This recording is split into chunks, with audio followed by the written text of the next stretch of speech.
Business and Finance Committee meeting to order. Ms. Shope, can I have a roll call? Yes. Brian Anderson. Here. Spencer Anderson is absent tonight. Joanne Winfield.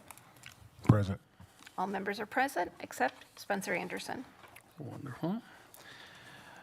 Can I have a motion to approve the agenda? So moved. I'll second. All those in favor? Aye. And opposed? All right, agenda is approved. On to item D, approval of minutes. Do I have a motion to approve the minutes? So moved. I'll second. Any discussion? All those in favor say aye. Aye. Aye. And opposed? That passes unanimously. All right, the monthly financials. Thank you, sir. So good evening. So the monthly financials were sent to you. It's not a lot to talk about because there's only a few things big that happened last month or in December. So it was a big month for revenue. So I usually go on the first page. It's the board report summary. You can see on the column for revenue, we received about over $19.3 million in revenue. So the state sends us aid, equalization aid on a schedule, and this is one of our big months. We received $17 million of state equalization aid. There's about $700,000 of special education aid and $322,000 of bilingual aid, and then there's some other aids also we received, but those are the big ones that we received as that's most significant to mention. Most of the expenses are normal, general operating expenses of payroll, and so these are normal for every month. It's about a $7 million expense per month. So then any questions on that summary sheet? The only question then, and that I always ask you is, so again, knowing it's a snapshot in time, timing causes things. Through the end of December, how do you think it looks to budget so far, year to date? So actually, foreshadow, I have a budget update that I'm doing for the board meeting, for the whole board meeting. So I don't know, should I cover a little bit of that? Look, so far things are looking good. I don't want to steal your thunder. If you want to go ahead and wait and share that with the board, that's okay. I think it's appropriate that we just share just a little bit of foreshadowing what we're going to see. So committee. this is a good time of year that you do an assessment if your budget is on target. So because there's only a certain amount of months left, so you want to make sure actions can be taken to hit your budget targets. So, but usually you look at the big chunks of expenses. So we did. There were some actions taken. Superintendent Garrison came in and indicated we were starting a new staff review process to justify whether we're going to fill vacancies in staff. You can elaborate on that if you further. However, our staffing expenses are likely down significantly, which should reduce our deficit, budgeted deficit. So we should be doing better in that area. And in addition, we met with our health insurance consultants, and I asked them to do kind of a run out to the end of the year. And we're also doing better in our health insurance area significantly, so that should also help our bottom line. Those are two of the biggest areas of our budget, staff and health insurance. So we're doing quite well in those areas. So now, I always say, in my past, I've gone to the superintendent and said, oh my gosh, we're doing good, we just got this, and then 3 hours later, I go back and say, oh, but something just happened, and it just went the other way. So this is where the snapshot in time is. Things are doing well. Maybe next month, a report will be given, and maybe not, but I just want you to understand, currently, things are doing very well in those categories. Very good. Okay. I would also just like to note that over the course of, this past time that I've arrived, my charge has been to not only look at our financials from a different viewpoint. Naturally, I wasn't here when a lot of things, have been transpiring, but now that I am here, my responsibility is just kind of take a look at all of our financials and look at possible ways that we can save money. And when I say save money, it's really about being fiscally responsible for our school district. And I've looked in many different areas, two of which you will hear a little bit more about tonight, but that's just in these two areas that's on the agenda tonight. I've looked in whether it's be from facilities to staffing to buildings to administration. I've looked at a lot of different areas in which we can start to have better conversations around being fiscally responsible. And I do believe that the path that we're currently on, we will see, continued success in our overall financials. However, please note that, like Mr. Duff has stated, things could look good right now, and then the cost could come up later. But my goal is to make it so that we are, I don't want to say under budget, but of course, having a balanced budget. I shouldn't say balanced, balanced budget, so that then we can actually really move forward in the conversations with our district, especially pertaining to our proper way to spend money moving forward. I'm being very cautious of how I make these statements because I do know running a school district is not always the easiest thing to do, right? And Sure. costs will come up. So I'm being very cautious of how I'm making these statements about where we are right now. I am very strategic in how I've methodically looked at our possible cost savings perspectives. And I believe, again, we're on the right track. We just have to stay on that track as well. Fair enough. Thank you. Yeah, and just on the health area, I think last year we ended the fiscal year higher than expected. So that was a bad isn't the right term. Financially, it adversely affected the district's bottom line. So the way health insurance works, there's all these ups and downs, especially if you're self-insured. We try to, last year was a difficult year for finances for health insurance. This year appears to be a good year. Our consultants say it kind of runs in years of 3. So you might have a bad year once in every 3 years, and then you might have a good year. But anything can change. You can have high cost claim issues suddenly crop up out of nowhere, and so we'll monitor that.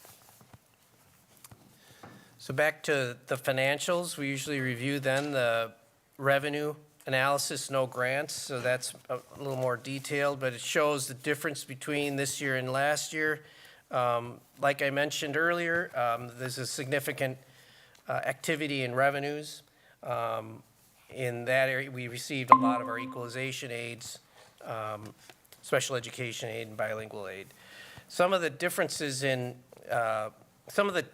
when you compare this year to last year, you have to take note that last year we received, for federal funds, we call it the one-time governor's back to school aid in December of 21. So that shows us that was a spike in December for those federal sources, but we didn't receive those this year. So that's why our percentage is lower this year over last year. So those are the types of, a snapshot in time that explains the differences.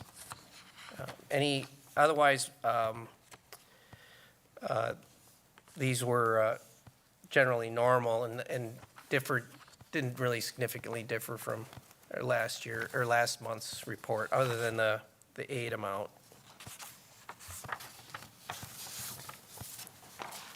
And then the next area we usually review is expense analysis. As I mentioned, this is going to be a lighter report. Our expenses are generally are normal compared to last month. Nothing significant to report. I did mention to the board that there was some accounting coding issues that we were working to resolve, and that between our capital objects and non-capital objects, and those you should see a reallocation of some of that for the next fiscal report. So sometimes we code everything for accounting purposes, and we might budget for it in a capital object area, and then it comes out and it's not a capital object. So we do a budget adjustment to put it to the right account and charge it to the right account, and some of those things come out in the wash of going through the finances. Any other questions on financials? That was about all I had for that report.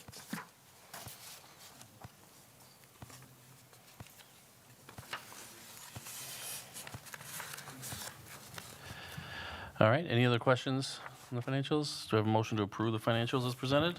So move. I'll second. Any conversation? All those in favor, aye? Aye. And opposed?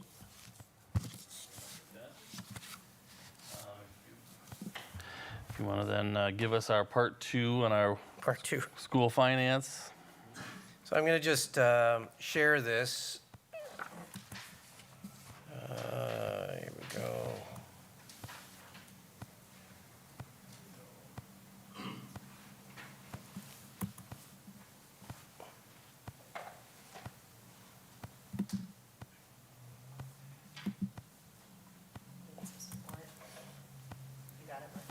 Yeah, I think I got it here. Go here. Then I have to go to here. And then Go to presentation. Far right by the yellow box. There you go. doing these with bifocals at times is a little challenging. So first of all, I wanted to warn you that I really nerded out on this report. And after I submitted it, I realized that I'm going to have to really summarize it. So my apologies on that, but maybe it'll give you a glimpse of some of the complexities of school finance and on this. So this is number 2 of our presentation. I have check marks on the areas we covered in the last meeting, which is mostly like the Constitution, our revenue limits, and we did, and our tax levies calculated.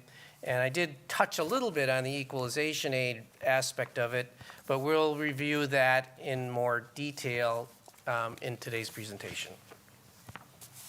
So this was kind of what I presented to you in the last meeting. You can see how the revenue limit authority that we talked about, that's what the state sets for how much our cap is for revenues, which then affects our spending.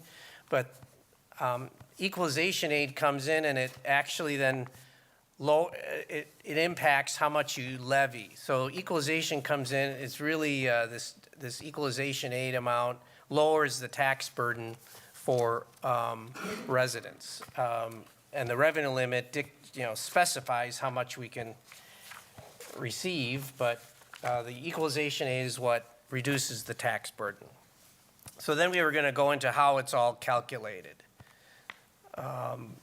So state general aids, it's including equalization aid, but the purpose of equalization aids is to level the playing field.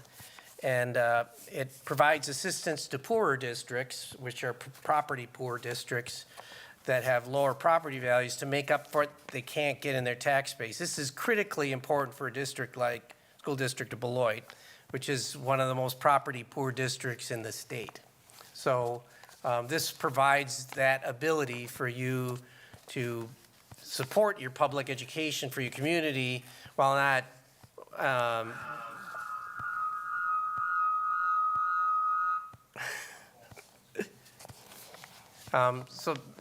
while equalizing it between a wealthy district that can easily support the tax base can support schools, but Beloit can't at the level of an equal education level. Hopefully that makes sense. And that coincides with, I mentioned to you, the state constitution. The state constitution adds language in it that you should have, our education should be as nearly equal as possible. So overall, the state provides about $5.2 billion to districts, and then so that they can have this equity between property rich and property poor districts with a reasonable tax burden. And then, as I mentioned, a lot of the equalization aid is used to stabilize the tax burden overall. So general aid, all this, what I'm talking about, really doesn't give you more to spend.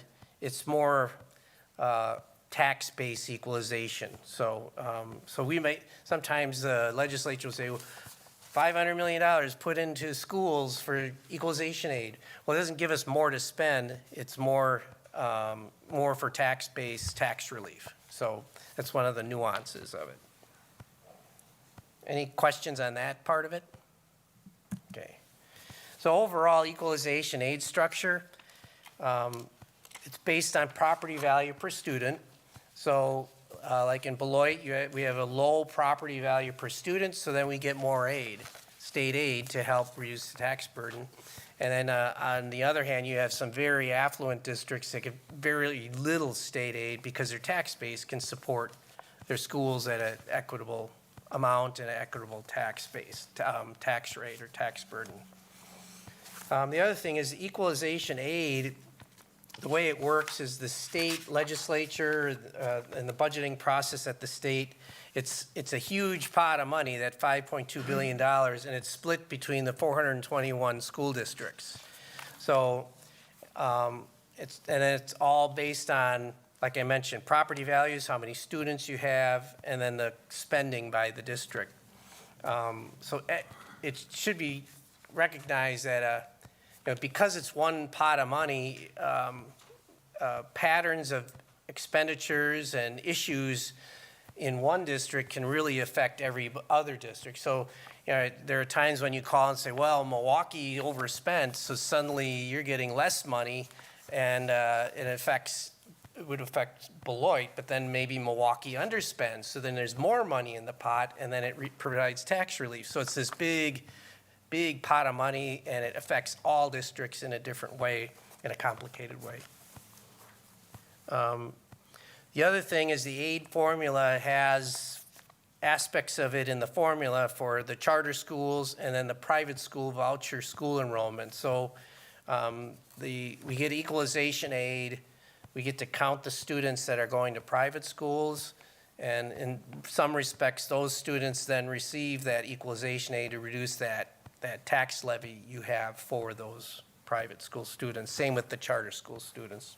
That's all included in our aid count.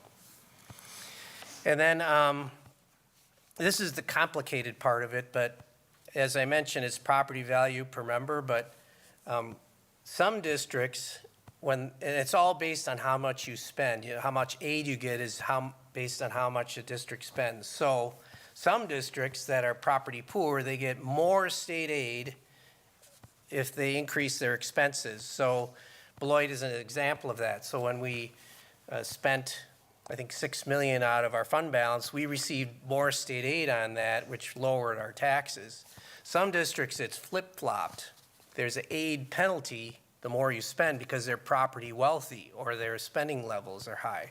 So those are in the school business management area. Those are negative tertiary districts, and they might lose $1.40 for every dollar they spend. While Beloit gets maybe $1.20 for every dollar they spend. So that I'm just throwing examples out. I don't know the exact amounts, but That's the differences between districts, and school finance people have to figure that all out and how to provide stability for taxes and finances based on what kind of district you are. Can I Any ask one? questions on that one? Yeah, could we go back to that, the impact of the charter and private schools? Because I think, it's going to be a topic of interest as we go through our referendum. So if we could just give me a scenario. Let's say and we're going to make it real easy here. Let's say we got 3 students in the district, and we get $10,000 per student. Next year, 1 student goes to the charter school down the street. How much would we receive, assuming all else is equal, right? I know it changes, but so in year 1 we have 3 students. Year 2 we have 2 students, and 1's at the charter school. What does year 2 look like for us? The student that goes to the charter school is still counted in our numbers because we are levying the dollars to send to the charter school. So, So we would receive 30,000, correct? And then we send 10,000 to the charter school. correct. Okay. And then in year 3, let's say another student goes. We have 1 student, we have 2 at the charter school. Is there a change in year 3? Or- So they're all part of our counts, so we still levy 30,000, but then we send 20,000, or it's like little under 20,000 to the charter school tuition to them. So for our revenue is the same, but instead of having us educate the student here and pay for teachers, we're sending tuition to the charter school, and we have fewer students here. Yeah, and thank you for bearing with me on that, because I think some of the questions I get are, well, your revenue is still at this same, at this certain spot. So these are questions that I get asked. And I say, yes, I understand that. Our revenue is based on students in the district, not that sit in seats in our buildings, right? So, Correct. so I just think it's important to point that out so people understand what that process looks like. Or just for clarification in this space, so like if we can just rough numbers again, we're serving 5,500 kids in our district, but there's still about 2,000 kids to open enrollment, charter schools, voucher programs. The state sends money for 7,500 kids to Beloit, and then we have to send it out to wherever those other students are that are not being served by our district. Correct. Okay. So So they- that was one of my pet peeves, and this is probably a different discussion, but there are times when we get criticized, well, your spending went up. Well, but our spending went up because we just added $1 million worth of spending for private schools, for vouchers. That's included in our spend. So another way to look at it So- is we've got 7,500 kids in Beloit that we serve, and 2,000 of our kids they're getting an education in a different place, so it's costing us more than what it costs just for the majority of students in Beloit that we're serving. We got to pay more for them to go out. So we're not receiving $7,500 per student money for 5,500 kids. Right. Thank you. Yeah. Thank you for walking through that. Just I want to make that. We may go through that a few more times, in the next 60 days. We'll say it many times. Absolutely. Absolutely. We'll walk it through just like that. Well, and some people who do simple math, they'll take our total spend and divide it by number of students in the buildings, but part of that spend is for kids that aren't here. So it's not a equal way to say what's your per pupil spending, because our total spend includes expenditures for kids that aren't here, that are being educated in a different place. So the other thing, keep in mind, is we're talking more about revenue limit, how much you get, 10,000 for student. Equalization aid is different. That's the aid you get to help your tax burden be reasonable for that $10,000 you're spending on students. So hopefully that's what the equalization aid formula does, is the district gets significant funds to make that a reasonable tax rate compared to a different district. Let me just say this. I think overall, what we're saying is, from a revenue limits perspective, it's not apples to apples. You know, we get one big lump sum of money that is pretty much shared. I'm not going to go to equalization aid because I don't want to repeat what you just stated. But overall, our goal is to have more of our students that live in Beloit go to school in Beloit, so that we will not have these extra conversations about how much money is actually leaving us. That makes sense? I'm talking to my students here too. So again, it makes sense that way. The goal is for us to have the students that live in Beloit go to school in Beloit. So my last point on, spending, that your state aid we get for equalization aid is based on expenses in the prior years. So we received aid this year in 22-23 based on the spending in 21-22. So as finance officers, we have to kind of, so if you overspend in one year, you might get more aid the next year, and then it's one of those things we work to balance out. That's why you have finance officers helping you out. But managing that helps you with stability in your finances and your tax levy. So just another question. So when we reduce spending in this current year, they're going to receive less also because we reduce spending. Okay. Right, so this is why I kind of, yes, so yeah, you might receive less state aid, but we don't know how much state's putting into the aid pot. So we'll know a little bit more later on. So I just wanted to mention, like I just said, it's based on prior years. So this says what it was for 21-22, but we received it in 22-23. This was data that DPI put out at a presentation. So instead of me dreaming all this up, I borrow stuff from DPI so that I don't have to do it. So you can see there's some very wealthy districts. They have $16.6 million per pupil in North Lakeland School District. So really, it gets no state aid. And then there's other lower property wealthy districts that get less. And so they get, like Abbotsford was $282,065 per pupil, so they get $9,000 per pupil in state aid. So the state, you can see the statewide average. So this was based on the July 1 aid estimate. So this is old data, but so you can see, did it come up? Okay, I don't know if you can really see that because it's got this thing. Oh, here, hide. There.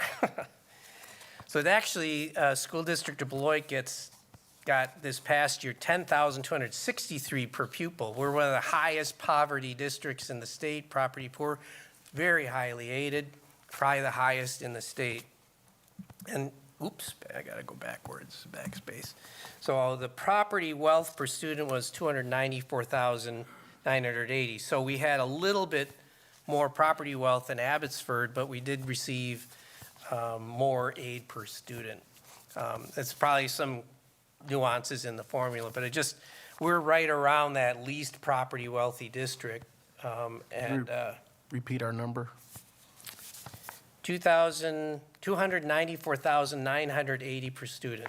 So that's quite a bit different than the highest of 16.6 million per student. And that's what the equalization aid formula tries to do, is evens it all out so that the impact on the taxpayers for their supporting the schools is reasonably equitable. And then a question, the determination of the property wealth for each district is based on the valuation of? The property value of the entire district divided by the number of students served, which includes the students in the district, open enrollment, and charter school and private school students. So if you see Only one of the private school students in the voucher program. I just want to. Sure. you say we're one of the highest, most highly aided, thank you, I want to get the right, yeah, thank you for the right word, at 10,263 for this year per student, but yet it says the statewide average is over 12,000. Statewide average, that's shared cost, so that's a different area. That's a different, that's, So see the column, state shared cost data, so that's how much the shared cost is per student. thank you, I got to look at that 6,235 is what Yeah. we're saying. All right, I'm going to draw an arrow. So, 'cause- and shared cost is that's, remember I mentioned we're aided on spending, which is cost, and so that's the average cost. I think our shared cost is 12,909. So we're spending a little bit above the statewide average, at least last year we did. So, so that's what our shared cost per member is. But the statewide average of equalization aid is 6,000 and we're getting 10. And then the property tax base per pupil is 3 times what ours is, or almost 3 times. Okay, so gotta make sure. So this is where it gets really nerdy, and I'm just gonna mention this. So the equalization aid formula has these tiers of where you are, and remember I mentioned that some are in a positive tertiary, which is Beloit. We get more money the more we spend, but some are in negative. So most districts get most of their money, bulk of their aid in this secondary tier. But we're somewhat unique. There aren't a lot of districts that are positive tertiary, but we do get some extra money. But in this tertiary tier, you don't get a full, like we get like huge percent of our expenditures aided, but at the tertiary level, you get a lot less for every dollar you spend, maybe.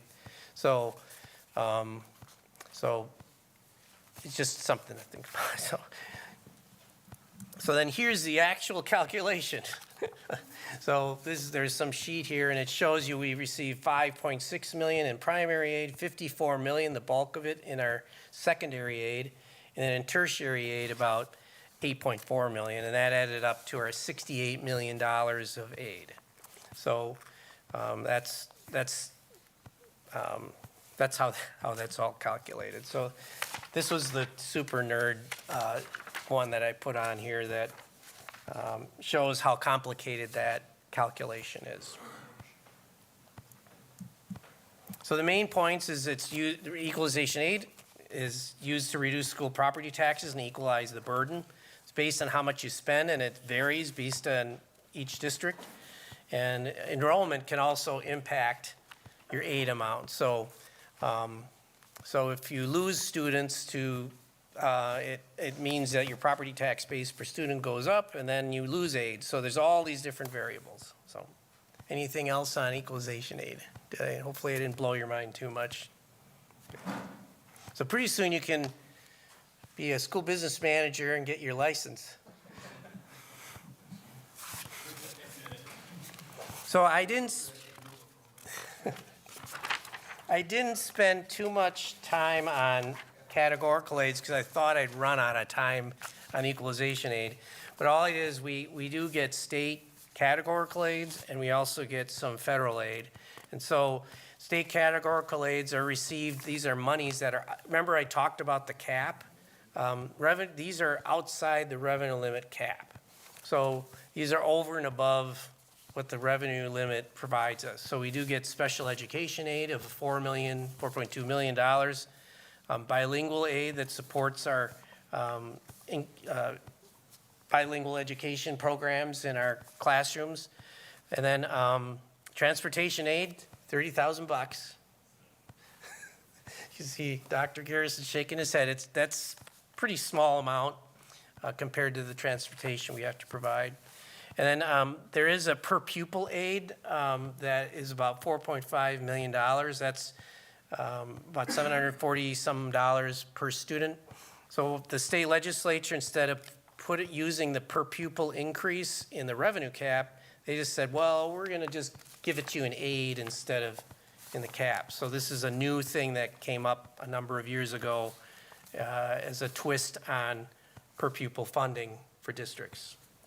We also have the achievement gap reduction aid of about $2.8 million that supports lower class sizes and coaching programs in our early grade levels. Just want to note that with the special education aid, the $4.2 million, naturally, we all know it costs more than $4.2 million to service all of our special education students. And if one of our board members was here, she would touch base on that thought, and I want to make sure I didn't leave that off the table So with respect to my Yeah, and members. that's about, it's supposed to be around 30% under the goal of the state, and it's really at 28%, so they didn't put enough in the pot to reach the 30%. Historically, it started at about 260-something%, and it's dropped over time, so the state is trying to put more in, but it's not close to what it historically was or was promised decades ago, so. We can go into these programs further. You just have to let me know if you want a deeper dive. And then federal grants, I just have a couple of our federal grants. These are all outside the cap as well, but they have many federal guidelines for the specific purpose of the grant. So we have title programs, that's about $3.1 million. We also have the ESSER money. This year we budgeted about $6.6 million of ESSER funds, and we have some additional ESSER funds remaining for the following fiscal years. And then IDEA, those are for special education programs. It's about $2.1 million. So these are all integrated into our budget and our budget planning. But like I mentioned, federal grants usually have stipulations from the federal government how we can use them. And there are more than I listed here. I only did the big ones. So there's a lot of these little ones that, but I just kind of, and I think that for title, I think I lumped them all because we have Title I, Title III, Title IV, and all these different title programs, so. All right. I think that's it. Well, thank you. Any questions from the committee members? Anybody from any other board members here? I don't hear any, so thank you for that. It helps just to, walk through that, so I appreciate that. As that's a discussion item, there's no action to take, so thank you. Moving on to 4A, next meeting date. Our next committee meeting will be Tuesday, February 21st at 5:30. And the last item would be adjournment. Do I have a motion for adjournment? So moved. I'll second. Any conversation? Hearing none. All in favor say aye. Aye. Aye, and opposed? That passes. We are adjourned.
Testing, testing.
Okay. Good evening. Going to call the February 7th, 2023 Human Resource Committee meeting to order at 6:33 PM.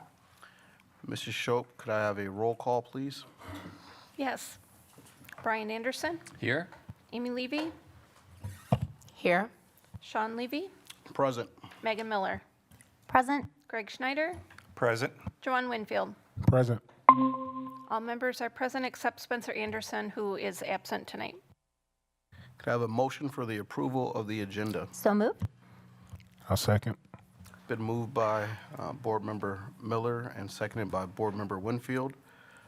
Is there any discussion? Yes, you guys are moving a little quickly. Could we change item 1E, approval of the minutes, the HR minutes from January 17th? Right now it says regular meeting minutes. Just to clarify, it says regular versus special. There's a set of special HR meeting minutes, and then there's the regular HR meeting minutes. Right, so this should just say HR, because regular, there's also the exact same title for the regular meeting, but this is HR, it's not reg. Right. So I just was clarifying why I put regular versus the special meeting minutes that are above it. So I can put HR on there, so it's regular, HR regular meeting minutes and HR special meeting minutes, to clarify. I would recommend we just not include regular, because it is regular, it doesn't need to be noticed, like it's HR. Okay. Thank you.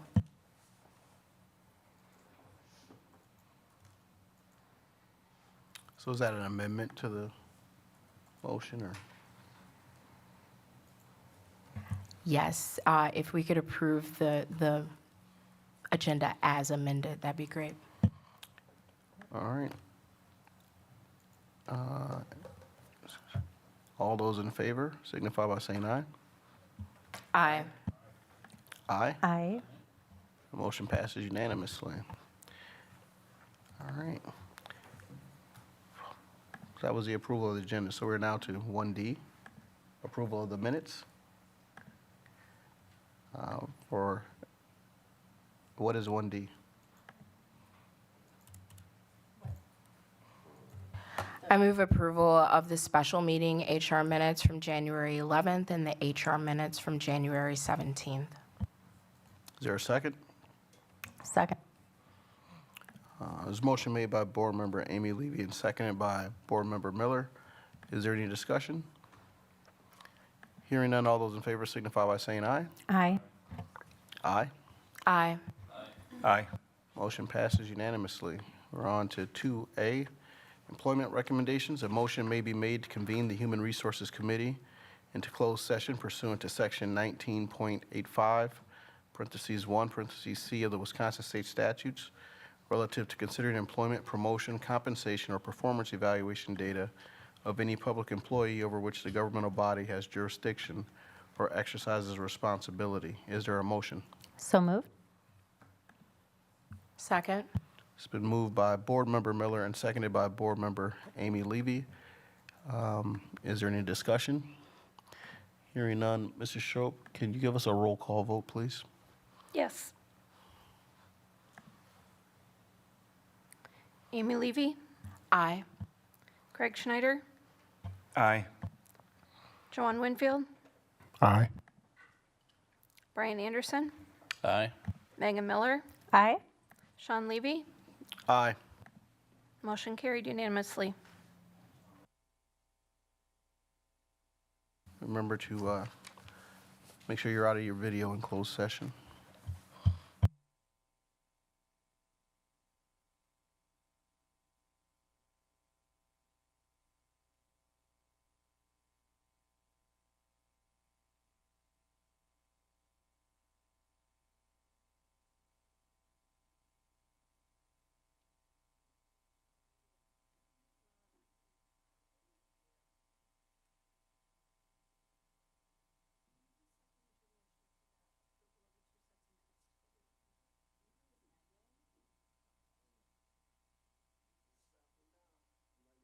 Hello.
news. Right now at Spectrum Mobile, unlimited is only $29.99 a month, and your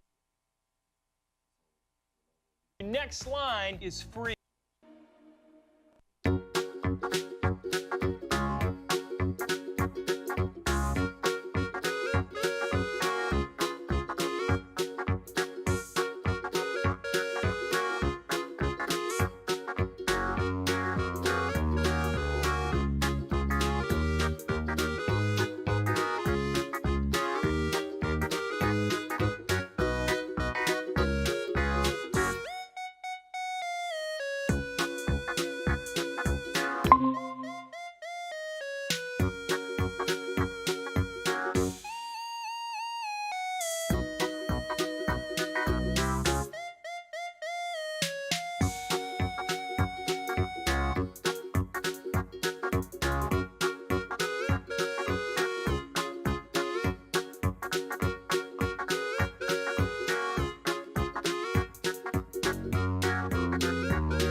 My dad went EV.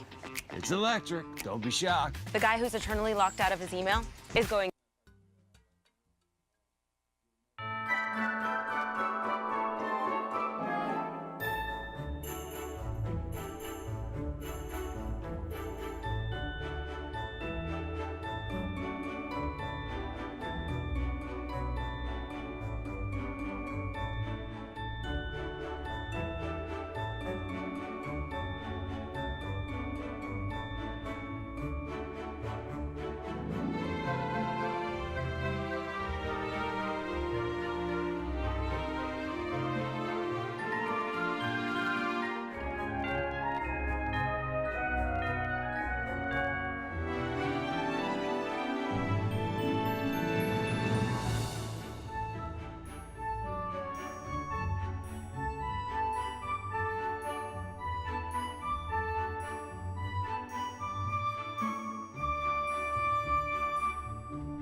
Okay, the Human Resources Committee is reconvening in public session. Are there any questions, open session questions for Exhibit A or B? I just have one.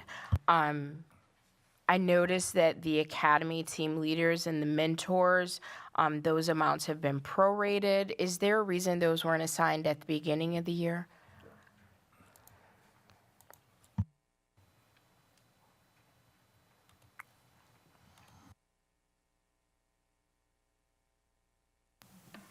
Good evening. The mentoring positions are based on hires of new teachers, for example. So depending on when the need for the mentor comes in is when we prorate based on that start date. So are these new teachers that are coming in for second semester, or are these new teachers that started the school year with us? The ones that started the school year with us, the minute they were assigned a mentor, those mentors were submitted.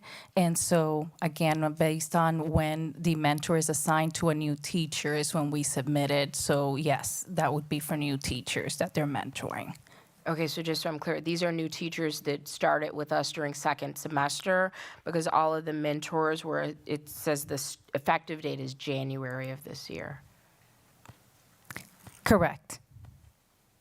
That would be any of the new teachers. So we've hired, as we've gone along, individuals. And if they didn't have a mentor assigned from the get-go, for example, then they would be assigned one in January. But for the most part, when they're assigned a mentor is when they first start with us. Okay, thank you so much. Of course. Any other questions? All right, is there a motion? I move to approve Exhibits A and B. Second. It's been a motion to approve Exhibits A and B. Motion made by Board Member Megan Miller and seconded by Board Member Greg Schneider. Is there any discussion? Hearing none, all those in favor signify by saying aye. Aye. Aye. Aye. Motion passes unanimously. We're on to 3A, our next meeting date. Our next meeting date is Tuesday. I think this is incorrect. I think it's February 21st. Yeah, it says Tuesday, March 7th, but it will be Tuesday, February 21st, 2023 at 6:30 PM. All right. Is there a motion for adjournment? So moved. Second. Been moved by Board Member A. Levy, seconded by Board Member Miller. Any discussion? Hearing none, all those in favor signify by saying aye. Aye. Aye. The motion Aye. passes unanimously. All right, and we'll start in about 4 minutes.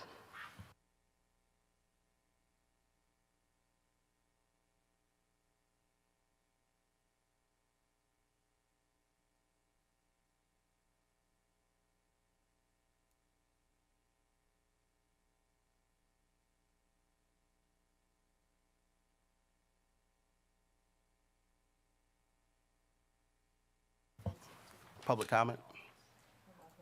Email and in person? Little or a lot? All right. We'll go with the email first when we get started. Is this all public comment? I don't know. Exciting. Do you know where the public comment thing is to be? Yeah, I think, I'm in my zone. We have one meeting, Let me get right back into. regular, yeah. So don't forget the little spiel. Leave your mics on. That's okay. Don't forget the little.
Okay. I'm going to call to order the February 7th, 2023 regular board meeting at 8 PM. And Mr. Shope, could I have a roll call, please? Yes. Megan Miller, Present? Greg Schneider, Present. Brian Anderson, Here? Amy Levy, Here. Joanne Winfield, Here. Sean Levy, Present. and Spencer Anderson is absent tonight. Is there a motion for the approval of the agenda? So moved. Second. It's been moved by Board Member Miller and seconded by Board Member Schneider. Is there any discussion? Hearing none, all those in favor signify by saying aye. Aye. Aye. Aye. Motion passes unanimously. I'll lead us in the Pledge of Allegiance. Pledge allegiance to the flag of the United States of America and to the republic for which it stands, one nation, under God, indivisible, with liberty and justice for all. All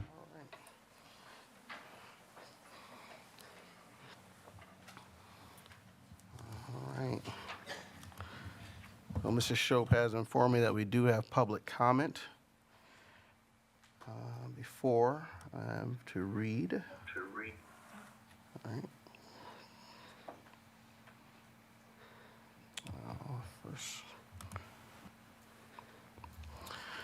First, our public announcement. The Board of Education would like to let our families and viewers know that our regular board meetings are also being aired live on YouTube for our Spanish-speaking families and community members.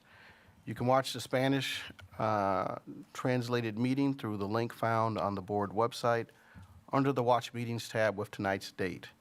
In order to accommodate this translation, we will be monitoring the pace of our meeting and speaking to allow time for the translation. I would like to remind our board members and others speaking to please speak one at a time. Thank you so much for your consideration and understanding. And then as we begin public comment, we will begin with the email comments, and then we'll have our in-person comments. Norms for public comments during board meetings. Members of the public are welcome to attend all open meetings of the Board of Education. Robert's Rules of Order will be followed at all times. Individuals attending board meetings are expected to conduct themselves in a respectful and courteous manner that models appropriate behavior for our students. Individuals wishing to comment are expected to comply with the following norms in order to maintain a respectful and ordered meeting and to prevent discussion of confidential matters in a public forum. Comments should be directed to members of the Board of Education and not district employees, students, or other members of the public in attendance at the meeting. Speech that is belligerent, disorderly, disruptive, repetitive, or which exceeds the allowable time permitted for each speaker is prohibited. Concerns or questions that entail the disclosure of identifying information regarding specific students are prohibited. Response from the board, if any, will be limited to clarifying inaccurate information, seeking additional information from the speaker, or acknowledging that the speaker has been understood. The board will not debate with an individual, and the board may not take action on an item raised during public comment that is not on the meeting notice agenda. The chair will interrupt and rule an individual who violates any of these norms out of order. If ruled out of order by the chair, the individual's opportunity to address the board will end immediately and the microphone will be turned off. Thank you for your participation and courtesy. And everyone has 3 minutes for public comment unless they are being yielded time. All right, Ms. Shope, you know, read our email. Yes. Excuse me. The email is from Angela Taylor, and her email is regarding the 23-24 school structure. And she says, when will it be decided on the structure of the schools for the next school year? Okay.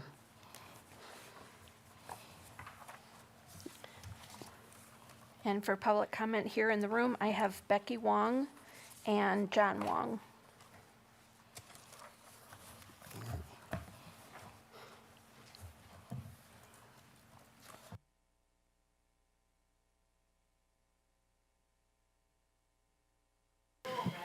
It's green. Okay, sorry. My name is Becky Wong. Do I say our address? 2719 Sharon Drive, Beloit. And I'm going to yield my 3 minutes to my husband.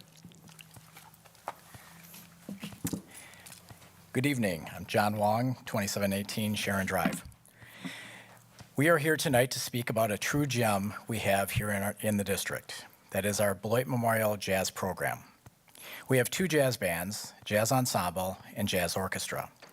SDB students have the opportunity to begin playing in band in the 5th grade and to join the jazz programs in the 6th grade or any time after. Band is a program that is accessible to all students, regardless of income. Students in band, and especially the high school jazz program, have amazing opportunities. They get exposed to numerous college campuses and cities throughout competitions and clinics. This year alone, they will have performed at Purdue University, University of Dubuque, Lawrence University, Mendelssohn Performing Arts Center in Rockford, and jazz festivals near Chicago and Sandusky, Ohio. Last year, when they attended the Essentially Ellington competition in New York City, the vast majority of our band had never been on an airplane before. These are significant opportunities and lifelong memories being created by these kids. Our 2 jazz bands just attended the Purdue Jazz Festival a couple of weeks ago. There were about 75 high school bands competing. Each band is assigned to a room where they compete against approximately 13 other bands in front of 3 judges. At the end of the day, a winning band, an outstanding section award, and an outstanding musician award are given per room. Our jazz ensemble won first place for their room. Our jazz orchestra tied for first place in their room, and one of our BMJO musicians won the Outstanding Musician Award in that room. The kids had the opportunity to hear performances by and attend workshops with professional award-winning jazz musicians, including Sean Jones and Wycliffe Gordon. A week from tomorrow, Jazz at Lincoln Center in New York City will announce the top 15 jazz bands in the nation that will advance into the Essentially Ellington competition in May. This event is known as the Super Bowl of Jazz for high school students and is hosted by the nationally known Wynton Marsalis. Our jazz orchestra kids and their director, Chris Behrens, have been working tirelessly to polish up their audition recordings and get them submitted. Fingers crossed they make it. And if they do, it'll be the 11th time in the last 15 years that Beloit has represented on this national stage. Did I say that this is a national stage, all the states in the United States? Many of the bands that Beloit competes against there are private schools or public charter schools for the arts. The fact that we can compete against schools like these is a true testament to the dedication, talent, and hard work of both Mr. Behrens and our students. There are very few, if any, other programs in SDB representing and competing at a national level like this. And if they aren't chosen to participate this year, we will continue to celebrate them and enjoy their talents locally. We are proud of what has been created here by Mr. Behrens and what year after year continues to be a positive and successful program, offering great opportunities to many of our students. It is truly an extraordinary program within our district and something that sets us apart in a positive way from every other high school in the state of Wisconsin. Also like to state that at the Essentially Ellington competition, Beloit, for the last 2 or 3 years, I believe, is the only school in Wisconsin that's represented the state of Wisconsin. We invite anyone who hasn't heard the jazz band lately to come out to hear them free of charge at the Grand Avenue Pub on February 15th, so a week from tomorrow. The jazz ensemble will play at 6 o'clock, and the jazz orchestra will play at 7. And I'll tell you, if you get there late, it's probably going to be standing room only because typically the place holds about, I'm going to say maybe 100 to 150 people, and it is always packed. It is a great program. I really encourage all of you, if you have the chance to come listen to them, it's a great program. So I think that's all we have. Thank you. Thank you. Do we have other public comment? Mr. Shope?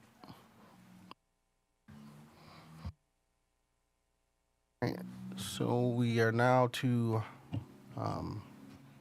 3A, Student Board Report. See our board rep. 3B, Superintendent Board Report. Sure, I'll be very quick tonight. We have been working very feverishly as it pertains to our referenda here in the school district. Over the past month, we have, of course, at the board level, approved to move towards referenda. I know it sounds like it's been a long time, but that just happened about 2 weeks or so ago, and I'm very excited to note that we are moving forward with our referendum in both our facilities conversation and our operational conversation. Over the weekend, I have been really diving into that conversation a lot more as pertains to future conversations with the referenda. On our website has been updated to let the community know when we will have speaking engagements to really speak to the referenda, both facilities and operational. With that being stated, there's more meetings that will be added to the website. Naturally, we are waiting on some requests to come back. Not requests. We're waiting on some. What's the word I want to look for? We're waiting on some additional. We're waiting on additional scheduling opportunities with other outside entities to come in, and once those are approved, again, all of this information will be updated. Naturally, we also have been having conversations around our reconfiguration, and we'll have additional conversations about that tonight. And that'll conclude my my superintendent's report for today.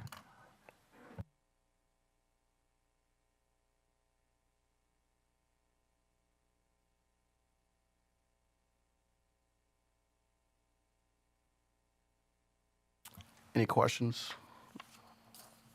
All right, hearing none. Committee and other board reports. Business Operations and Finance, Teaching, Learning, Equity, and Pupil Services Committee, Governance Committee, Legislative Update, and Policy Update. You want to? The Business Operations and Finance Committee met today. We went through the December financials year to date and discussed those and recommended that to the full board for approval.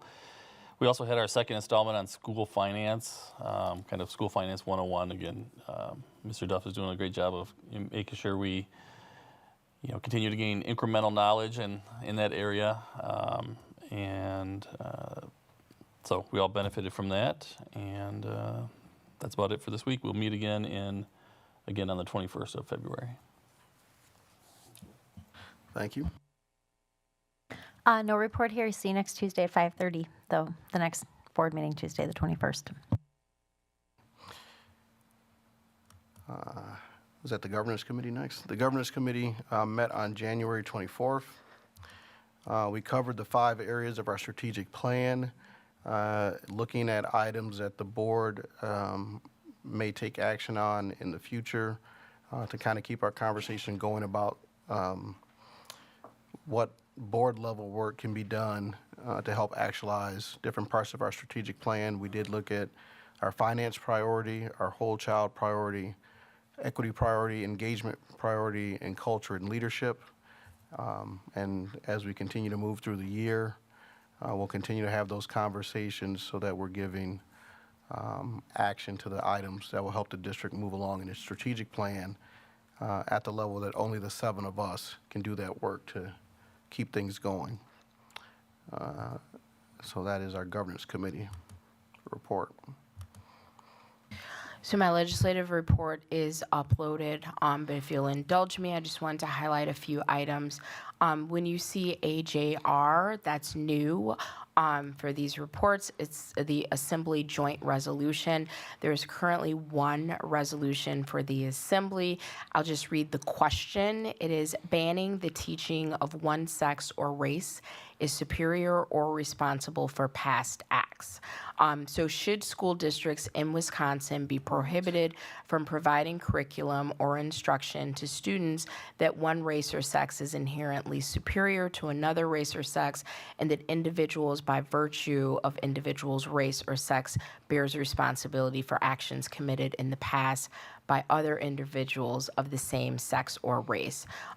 So the Joint Assembly resolution would like to have this question to be submitted for advisory purposes only to the voters in the state at the next spring or general election occurring no sooner than 45 days after the adoption.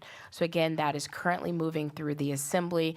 On the Senate side, there are a couple bills I'll just highlight briefly. Senate Bill 23 is requesting the posting in a conspicuous location in a public area of school building signage that contains telephone numbers for the local county or state agency that is responsible for receiving reports and/or conducting investigations regarding child abuse. Also, Senate Bill 41 is in the Education Committee requesting accessing or assessing pupils in 4K through second grade for reading readiness by November 15th, submitting that numbers of people identified as being at risk for reading difficulty by January 1st, and then DPI must submit the information it receives to the appropriate standing committee in the legislature no later than April 1st. I would just like to point out that this is a tracking system, that $500,000 is being proposed to help the tracking, but none of those funds have currently been designated to help the children that may be at risk for reading difficulty. So all of those are outlined. The links are included in the report. If you want to follow up, and our legislative contacts and their emails are included in the report as well. Thank you. Oh, for policy, up next, we met on Wednesday, February 1st, and had a efficient and productive 1-hour meeting.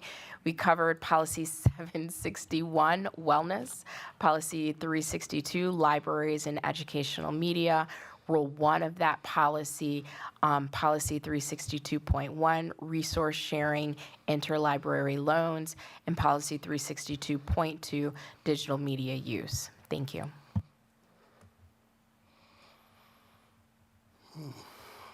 Okay.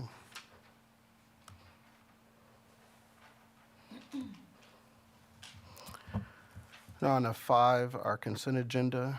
Is there anything that any member would like pulled off the consent agenda? Okay. Is there a motion for the items on the consent agenda? I move the approval of the consent agenda. Is there a second? Second. It's been moved by Board Member Miller and seconded by Board Member Amy Levy. Is there any discussion? Hearing none, all those in favor signify by saying aye. Aye. All right. Aye. Aye. All right, the motion passes unanimously. And we are now at 6A, items for action and discussion. Before we begin with 6A, I need to make a disclaimer. So as we hear Dr. Garrison's presentation about grade bands, we will not be taking, we should not take action on this tonight. We'll just hear it. He's worked with a committee to create an understanding of our district situation. You'll hear with the information he's presenting. But the action that we'll take tonight is that we are just going to hear the presentation. We may ask questions. There will be additional meetings that will be publicly noticed and open for all to participate in, and notice of those meetings will go out. And then after that has taken place, we will consider and take action on recommendations that may come. All right. So we're ready for a reconfiguration presentation.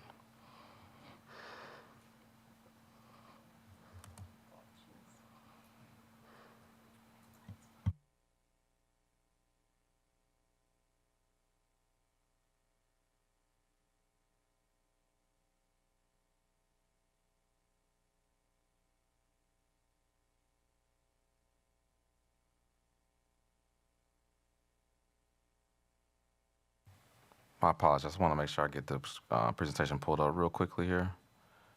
I think I'm in the Google Meet, though.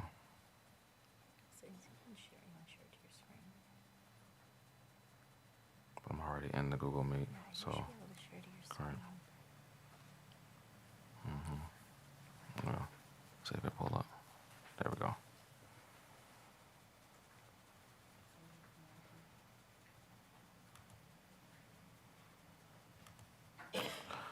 Okay, so I will take us through this conversation as it pertains to our reconfiguration here in the School District of Beloit. First of all, thank you to all of the members of the community that are here today, of course our students as well, for being here. So our reconfiguration, again, I wanted to just first start off with, and this has been shared publicly, and so everyone have seen this presentation, and so I will fly through it fairly quickly, but I also want to just bring note to kind of some of the important conversations. Naturally, where have we been? I just thought it'd just be a nice picture to put on here. Nothing necessarily important there, but I thought it'd be a nice picture to kind of snapshot Beloit from back in the day. I know you guys see that little Volkswagen over there, and that is not 2023. So for some of the background and historical context, back in 2012 or 2013, we started this conversation around our grade band conversations, where we entered into a 4K to third grade conversation in intermediate schools, 4th through 8th grade. And naturally, we also had high school, 9th through 12th. Naturally, there were some advantages of going to this idea, which allowed for much needed upgrades to many of our school buildings. But there was also some disadvantages of going to this conversation, because it was not necessarily widely accepted.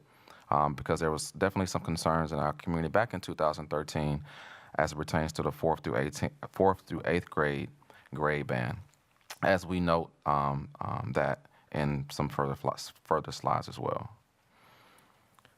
To continue with our background of historical context, we also began to study the configuration that we have here back in 2017-18. So about 5 years later or so, we started to look at, has this current grade band been working for us, okay?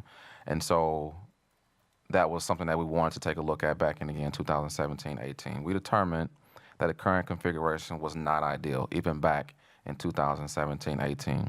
A proposed timeline was established and plans were made to really start the conversation around how we can reconfigure our school district. Naturally, due to some administrative changes in COVID-19 pandemic, the reconfiguration at that time, 2017-18, was paused. And I say paused very cautiously, because we also know that, again, well, we all know what happened in 2019 as it pertains to our pandemic.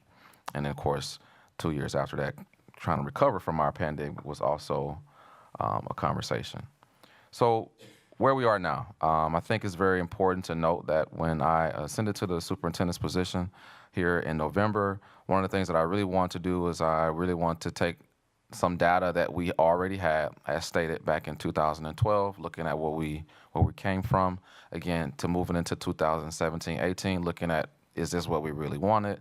Naturally, even back in 2017-18, and necessarily it wasn't a grade band configuration that we really wanted. Again, that grade band configuration was K3, 4-8, 9-12. And now, moving into November of 2022, 2023, I came in and started to have additional conversations around, is this the current configuration that we want to move forward with in our school district for the 2023-2024 school year? So naturally, one weekend, I conducted an all-family and staff survey. I hosted conversations with community members and families and staff. I convened reconfiguration steering committee. I facilitated data dives on enrollment trends with stakeholder groups. I attended all school staff meetings at all sites to really talk about the overall implications of our current grade band structure. In those conversations, I did lay out some additional thoughts that our district has to contend with. We've had declining enrollment for the past 6 years, as you can see, for the past 7 years, as you can see here on this slide. This is the same information that I shared in December. In December, I shared this information in December to anyone who wanted to come out to hear some of the results from our reconfiguration survey. I also shared this same information with the steering committee as well. I shared this same information with all of our staff and also with our different buildings in our school district as well. And so everything that I'm sharing here has been shared in multiple places, and it's not necessarily new to our conversation. We have had declining enrollment to the tune of about 1,797 students over the past 6 years. One could argue about 300 or so students each year. We also have had increased open enrollment out conversation, as we all note that we want our students to stay with us. That is very important that we just note that in general in this conversation. Naturally, as more students are leaving us, as we heard in our budget conversation today, that is a loss for our school district, and that also comes with a cost as well. Open enrollment out by grade levels, this further pushes us into that thought around what we did not want to see as it pertains to our current configuration, which is K3, 4, 8, 9, 12. As you can tell, in the 3rd, 4th, and 5th grade years are typically some very important years for us, because that is when a lot of our parents also start to, for whatever reasons, open enrollment out becomes a bigger issue. And one could argue that from the survey results that most of our families did not want their possibly 9-year-old going into middle school. And so naturally one could argue, let's get them out by the 3rd grade. And again, these are all assumptions, but we see that this is a very higher, the numbers in 3rd, 4th, and 5th grade did increase over time. Naturally, we also see that same impact in high school, which is something that we've also discussed as it pertains to our overall programming here in our school district. This was a very important slide as well, because as we've had declining enrollment, it's also important to note that staffing has pretty much remained consistent. Now, with that being stated, we also know that it's very important for us to really lay out the need for a grade band switch, which could possibly move more students back to the elementary schools, which these numbers could possibly level out, where you have an equal amount of staff to students. Yes, that would then make the middle school conversation a lot different, but that is where we will also have further discussions as it pertains to our reconfiguration. This was another trend that I wanted to share. This was also shared with staff members and the steering committee as well, that our 4K enrollment trends has also declined over time. And as you can tell, the 4K enrollment numbers are pretty important, because naturally you would want that number to stay high, because then that number, we would hope, would be the same each year over 12 years, right? And so if you have, let's just say, as an example, 500 students times 14, that'll give you a little over 6,000 plus students in your school district. And that's the number that we want to, of course, move towards, and of course, in the future. That 500 number that was, as it pertains to, that 500 number is also very important, because in conversations with the health department, the city of Beloit have about 500 or so births per year, okay? And so we want all those babies who are in our school district who are born in the school district, who are born in the city of Beloit, to eventually come to our schools as well. And naturally what you see is about, of that 500 that are born, 303 are coming to us as it pertains to 2022-2023 school year. The reconfiguration survey, I want to also bring note to this. The reconfiguration survey, we had over 1,377 participants, 477 additional comments, 321 individuals provided contact information, and responses included all schools and programs. I think it's very important to note that in this number, you have, close to 2,000 or so different opportunities for people to weigh in, and at how we believe, how the community believes, I should say, our schools should look different moving forward. And so naturally, in that survey, there was questions, and here are some of the questions as follows. I am, and of course, 41% recognize themselves as staff members, 39% recognize as parents groups, 12% recognize them as students group, and 7.4% recognize themselves as community members. Another question that was asked was, how satisfied are you with our current school configuration? Or in this case, 49.9%, 50% were noted that they were dissatisfied with our current school configuration. Again, that's K3, 4, 8, and 9-12.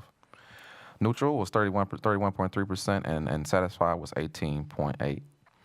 Now, naturally, as a school district superintendent, and I like to call myself chief service coordinator, that is not a number that we want to live here in our school district.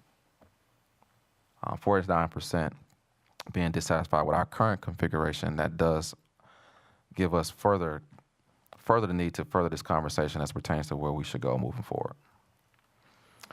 And so 3 options were put out to the staff, and I'm sorry, not to the staff, to the community. What configuration would you like our district to explore as an option for the 2023-2024 school year? And over 45% wanted to move back to a 4K through 5th grade, 6-8, and 9-12 configuration. 45% of our families wanted that as their configuration change. 37% wanted us to explore the K3, K4 Learning Center opportunity, starting our elementary schools at kindergarten through 5th grade and intermediate schools from 6th through 8th grade. And of course, high school will remain 9-12. And then 17% wanted similar configurations that we have now, but the K3, K4 Learning Center will remain there. Our elementary schools will start kindergarten through 4th grade. That's the difference. And middle schools and our intermediate schools will be 5th through 8th grade. High school will remain 9th through 12th. And again, 17.6% of our families thought that, well, families, community members who took the survey thought that that would be an opportunity for us. But again, please note that the majority of our families, or who took the survey in this conversation, wanted us to go back to and I'd say traditional setting, but a K4 to 5th grade, 6th through 8th grade, and 9th through 12th. And so naturally, with this information, I also wanted to, ask for people to share different thoughts, and the steering committee was brought to fruition. I thought it was very important to note that naturally I could have just brought a recommendation to the board and said this is what I wanted to do, but I didn't want to do that. I wanted to seek out additional thoughts from additional community members. Please note that the steering committee wasn't a judgmental body. They weren't making a decision for the school district. It was a way for me as a superintendent to just hear additional information as it pertains to where we are in the school district, as well as myself bringing and administration bringing different ideas to the table as it pertains to our reconfiguration. I just want to make sure I note that into the conversation. We, of course, had some guiding principles in these conversations, which everyone knows this. In every meeting that I've had, I've stated the same thing. We want to improve academic outcomes with a focus on configuration, on which configuration we could be ready for on or before August the 15th, with September 5th being the first day back for our students. And so whatever configuration we decide to go to, we want to be ready when everyone comes back to school. We also want to maximize our school capacity, as you have already seen. Naturally, a lot of our buildings do not have school capacity numbers, and that includes all of our schools, kindergarten through 12th grade. We also want to provide academic program that best supports vertical alignment, students and staffing needs. One of the things that the reconfiguration could possibly do is help us bring resources back to the classrooms, and also when you're making a shift in the school district as such, resources follow students. And so students if you have more students in the building, naturally the resources will be allocated as such. And so this was very important that we noted this conversation as well.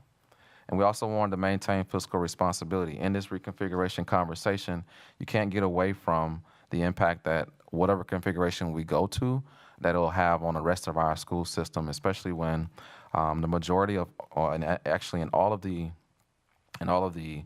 opportunities that was listed, 4th grade will remain in elementary. And so there was going to be some form of change that we were going to be looking for, okay? And currently, again, we are in a K3 system.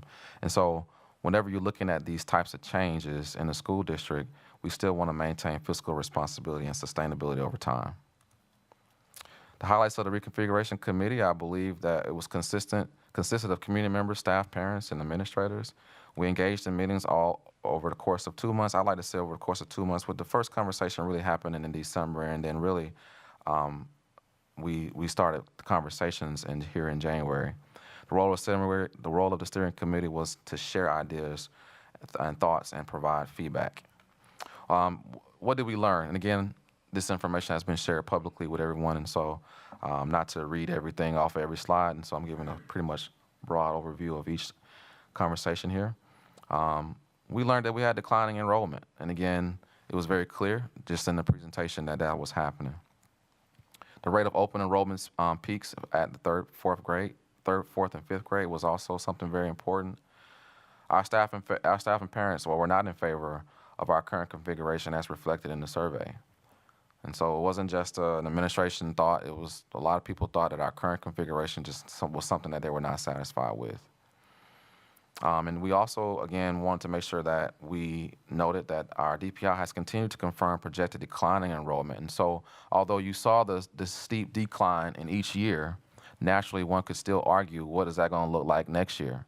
And based off of projections, we are still looking at a declining in our enrollment. My hopes is that we will eventually plateau this year, where we can actually say that we listened to our families and really move toward a configuration that supported their beliefs. I thought it was important, and again, this information was also shared with everyone, so no information was left out in different spaces. This is our school building capacity, and as you already saw this in a different slide, but this gives you building capacity numbers. Now, that first number there that you see is when we were looking at classroom sizes being closer to 15 to 18 students.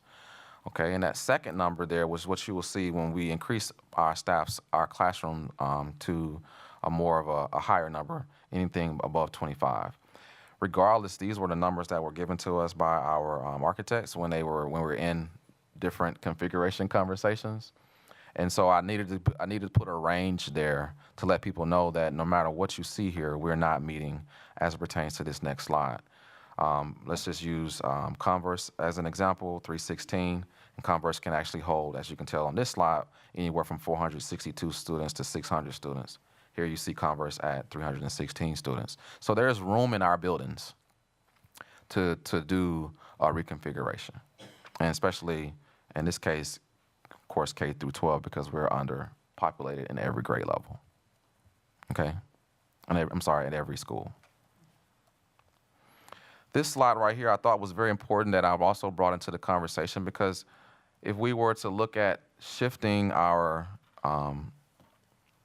middle schools, because middle school was one of the bigger conversations in our reconfiguration, if we were to shift our middle schools to look like a traditional 6th to 8th grade setup, the numbers are as follows. Cunningham would have about 251 students, McNeil will have about 275 students, 236, 285, and Virtual will have 22. Regardless, we'll have 4 buildings with very low numbers if we were to make a shift to my recommendation, which again further gives us the conversation to continue the reconfiguration conversation. And this conversation is really focused around grade bands, but you can't talk about grade bands without looking at this additional information. I also wanted just to note again, school building capacities at just at the middle school level. Sometimes, I could go back and do this again, but really this is the same slide here. But this is really looking at our middle schools. And now our middle schools are fairly big middle schools. Aldridge can hold up to 1,300 kids. Cunningham can hold up to 975 kids. Fruzen up to 900 students. McNeil, 975, below Memorial up to 2,300 students. And so our buildings have the capacity to make changes, regardless of what configuration we go to. So where are we going? I think it's very important to note that based off of the preponderance of evidence and listening to not only our staff and the community, parents alike, it is the recommendation of the administration that for the 2023-2024 school year, we reconfigure to the following: kindergarten through 5th grade, 6th through 8th grade, and 9th through 12th grade being high school. All of the themes that I've talked about is in alignment with our strategic planning from an aspect of equity, culture, and leadership, whole child engagement, and finance. I want to make sure that everyone that is able to, of course, hear and listening in today, that this was although this conversation happened, this conversation has been happening in the school district of Beloit well before me, well before I came to the school district of Beloit. I would like to thank all the other conversations that happened here, again, at the board level, and of course, in the community level as well. But now we're at the point where we really want to move forward with a recommendation that supports what our district has asked for. I do listen to the community as much as possible when we have certain decisions to make. This was an easy one from the aspect of this recommendation, because again, for me, it's about listening to our families and listening to what our community is asking for and trying to make a move that supports that. And hopefully, over time, we will see an increase in our enrollment, and that will align us with where we really want to be as it pertains to having our school buildings filled with all Beloiters. And I will ask for any conclusions here. Of course, the school district would like to thank, again, for an input. As I just stated, it will be a challenge to make this transition, but with dedication of all of us working together. Again, working together is very important to me. This needed change for our district and community will be achieved. And I thought it was noted that since this is Black History Month, I added a comment here from President Obama, Barack Obama. Change will not come if we wait for some other person or some other time. We are the ones we've been waiting for. We are the change that we seek. And so that concludes my very high-level overview of what kind of where we are and my recommendation to move us back to a K3, K4 to 5th grade, 6-8, and 9-12 system here in the school district of Beloit. Board members, you have questions? Start with Board Member Levy. I just have a quick one. The staffing versus current enrollment slide, if I'm estimating appropriately, we have about 5,200 students currently. In this slide, the blue represents the staff, the red is current enrollment, and it says that in all of our buildings, we have more staff than students. Is that accurate? That is accurate. So we have more than 5,200 staff in the district? No, so when we look at this, it's proportional. So when we're thinking about proportional representation from a student to pupil, and I can have Mrs. Beavers explain that a little bit. Okay, because on this side, it just says number of students, so I'm just looking at numbers. And the slide says that in all of our buildings, we have more staff than students. Sure. So it's staffing based on class sizes. So it's just a different way to read the graph. Yeah, we should have probably labeled it better. Okay, so since it's not obvious to me how to read the graph, could you provide some assistance? How should I be looking at that graph? So we're looking at sections. So however many students there are. Take a closer look.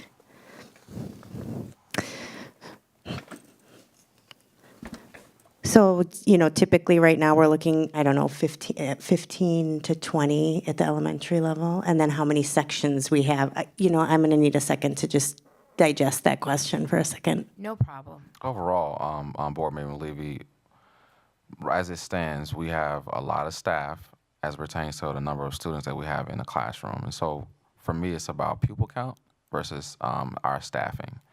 And that's how I look at this slide. No, again, I totally agree, but this slide, okay, so I went to the one where we had like our enrollment numbers, and I just quick calculation, it's about 5,200. Sure. So if you're looking at the staff, those blue columns are taller than the red columns in all of the buildings. So that tells me that we have more than 5,200 staff members. No. Let me. So we don't have more than 5,200 staff members. No, that's not what this slide is representing. I understand based off of how it looks, and like you said, we could have done a little bit better clarification. Overall, what we're trying to show is every building that's in our school district has enough staff in it as pertains to our student population. Mrs. Beaver. Okay. So the blue line show the number of staff we have in the building can support, for example, I'm looking at Converse, 400 students when you look at staff to student ratio. We are staffed at Converse to support 400 students. We currently have, 350 or whatever the exact number is. Does that make sense? The graph does not, but your explanation does. So a follow-up to this graph, if we're thinking about right sizing, the gap in between the red and the blue is the amount of appropriate reduction that would need to happen. Okay, thank you. Board President Levy, I would Go like for to it. just apologize because I have to scoot for Gotcha. childcare purposes. I just turned off my mic. Just two quick questions. I want to thank you for the presentation and thank everybody who's participated in the discussion, like on staff and the community, parents, families, and certainly staff. So my two questions are, because I know a lot of people have questions, are what is your timeline for bringing forward specific recommendations to the board about like if and when a building or buildings need to close, and what that configuration might look like so that parents and staff have some clarity? I realize that we're not at this point this evening, but could you give us sort of a timeline for when we can expect that information and when you would like board input, I guess? Sure. So right now, the first conversation is, of course, deciding on our configuration. As Board President Levy mentioned, that next week I'll have some additional conversations with the community to capture any additional thoughts as it pertains to my recommendation tonight.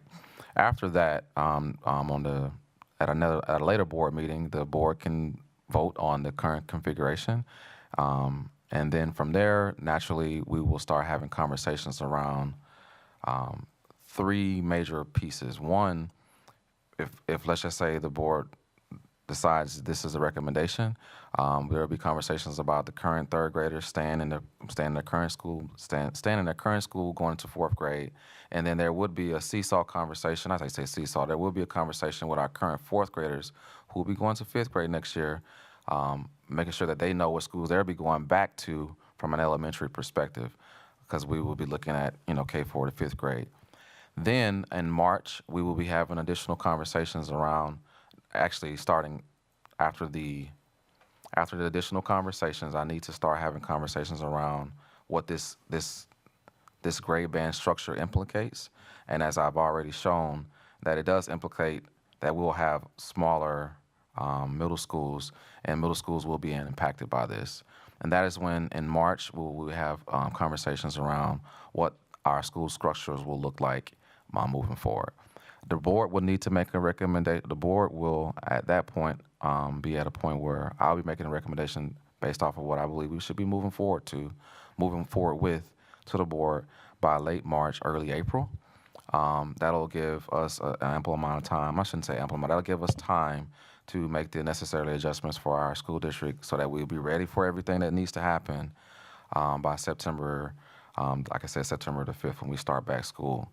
There'll be additional conversations in April and in May as it pertains to transportation and what that possibly could look like. But again, those are future conversations that are coming.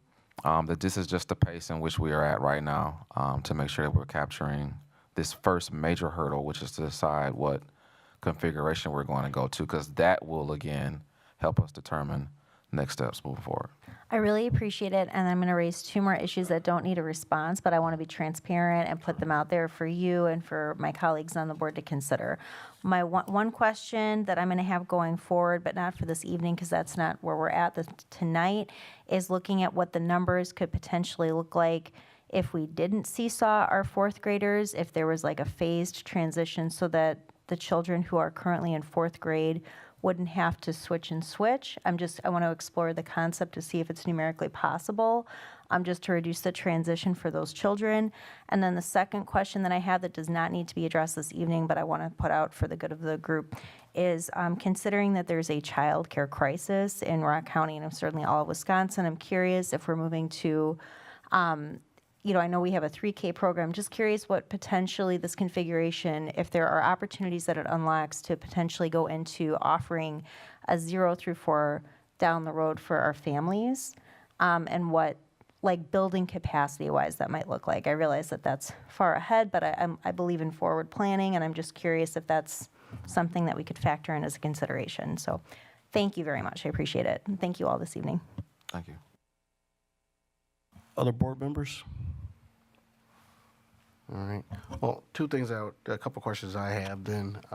One, how many meetings did you have with the committee, the steering committee that you worked with? I had 3 steering committee meetings in January. All right.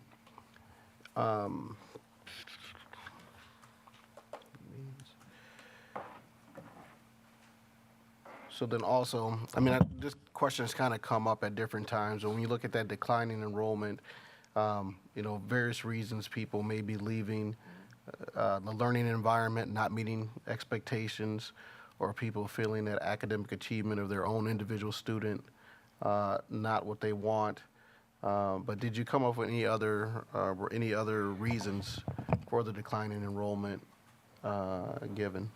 Sure. I also looked at our census data. A lot of just to note that there's declining population in the school district. I mean, in the city of Beloit, people choose to leave the city and move to a different area. That's also something to consider as additional information. Right. Another thing that one could argue is that we've had other options here in the district that's popped up over the course of the past, 3 to 5 years. And that is also part of the declining enrollment conversation, because we have numbers that speaks to a certain our student population where they're possibly going to school at from an open enrollment perspective. Right. And then so if you go back to that staffing slide, thank you for that presentation. I do know that sometimes we try to make things clear and they don't come out to be as clear as we think they are. But with that understanding that that level of staffing, it hasn't showed up on the thing, that level of staffing represents how many staff members we have in their capacity to serve versus the capacity of the building. We did have a conversation earlier in business operations and finance where we talked about, if we say we've roughly lost about 2,000 kids, that we were a district of like 7,500, and over the last couple of years we've lost about 2,000 kids, so we're a district of about 5,500. And we've talked about some of our budgeting decisions that have been made over the last couple of years and getting to that space that, the money for all the 7,500 students still comes to the district, but then it's sent out to the places where those students are. And that is a part of our conversation with our budgeting and some of the other actions that we'll have to take along with our decision to go to referendum, and that all these conversations are happening at the same time. So we do understand some of the things that you're laying out and some of the decisions that we'll have to make in March, April, and May, because if that means that we're serving less students, and this will be the first opportunity where information has been presented to us in a timely manner to make alternate decisions that'll impact the budget. And those things will be done at the same time as we're asking our community to consider a referendum for our operation and our capital needs. And then after that, there's still adjustments that'll be made, and we'll be waiting for the state government to decide what will be offered, and we'll kind of know those things as we get through the summer. And they make decisions as Board Member Levy has provided from the legislative update. We'll be able to track that and see. But we'll be making a lot of budget decisions in line with, as we're also informing people about what our needs are in terms of the referendum. So another question about no three middle schools, the high schools, 7 through 12, 6 through 12, that didn't come up anywhere? No, it did not come up in any of our conversations. But what did come up was, again, the fact that we would have much smaller middle schools, and reducing down to 2 middle schools would be a definite thought that we would have to explore. All right. So possible when we're looking at numbers and where things are at that, but like I said, tonight is not a conversation about what would be cut, but just make a first decision about what the grade bands would be. So you're gonna have more meetings to discuss for public input. That is correct. And so tomorrow, you will see it, open conversations starting next week, Monday, Tuesday, and Wednesday. We'll have some opportunities as well. Would you like the dates and times for those possibilities? Well, it'll all get noticed, so we can wait till we're sure. Okay. All right. It won't get noticed if we're not there. Right. So it'll be, this is also in response to the other matter that was sent in the email, that there will be, the meetings will be publicly noticed so that people are able to attend and public knows where the meeting is and what is being discussed. And everyone has the opportunity to weigh in.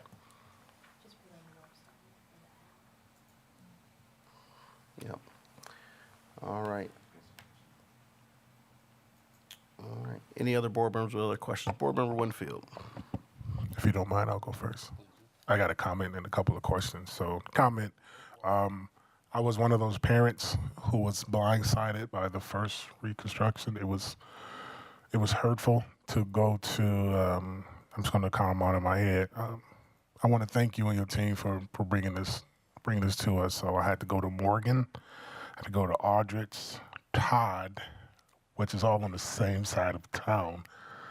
Then I had to go to Hackett, and I had a freshman at the high school. So you could imagine what that gas bill was in that Suburban that I was driving back in 2012. So my questions, Dr. Garrison, one, just because a lot of people in the community are talking and they love you, I want to let you know that. How was the survey sent out? Was it just electronically, or did we send mailers, or did we have parents answer these questions at parent-teacher conferences? I can have Ms. Christopher answer that. Thank you. So the survey was sent out electronically to all of our families. It was also released to the Beloit Daily News, and the link was shared in there. It was on our website, and then we delivered cards with a QR code throughout the community to many locations for people to access it. Good, thank you. You're welcome. If there's a possible, is there any way that we can reach those individuals who don't have the means of technology to answer these questions? Because I really think, and this is the conversation that I'm having. I don't own a smartphone, which is hard to believe, but they don't. They don't have a computer, and the only time that they're on Skyward is when they have an issue with their children in our school district. So I don't know if there's an idea of we can get something going to where we can either just try to get the parents a little more involved, and especially in surveys like this, because I think 1,300 participants is a little low compared to the kids that we serve in this district. That's just my opinion. Second question, I came to the board, not this board, because I love you guys. I came to this board, I think it was like 2015, maybe 14, and I asked for the study that they were doing at the time with the reconstruction and everything. How can I find that information? Because it was never shared with us. Is that possible to get that, Dr. Garrison? I don't want to put unnecessary pressure, but I would have to look back at the board docs from 2012-13 to see if there was any additional information. Is that something I can do? I don't want to get my hand smacked, but I'm willing to. We can dig. I can have Mr. Shope kind of dig and see if there's any information back from 2000. I know I don't have it. The information that I have right now is that our families are not happy with our current. Yeah, we ain't been happy. I want to make that very clear for anybody who got any questions. Yeah, and so that's kind of the information that I'm currently going off of. Okay. Yeah. We haven't been there, and I appreciate your effort in this. I really do. Thank you. Yeah, one of the things, Board Member Winfield, on the website, there are like historical documents that before we switched into board docs, we've got the old purple packets and the business meeting packets where you can find minutes of those past meetings and discussions and those things that were presented. Just a quick question. When I go in there, will it show the board members that was on the board at the time? I just want to make sure we're gonna hold everybody accountable, right? Perfect. Thank you so much. I appreciate it.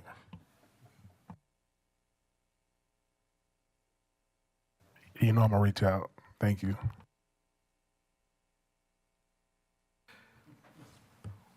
Hey. Wow. Okay. Okay, Board Member Anderson. So just a couple thoughts. I think there's going to be people, probably most people, that none of us like change, right? But if our goal is to put the finite resources that we have in the right places to benefit the kids, some of the numbers that were shown tonight, we've got staffing to support 7,000 students and we have 5,200. There's a mismatch.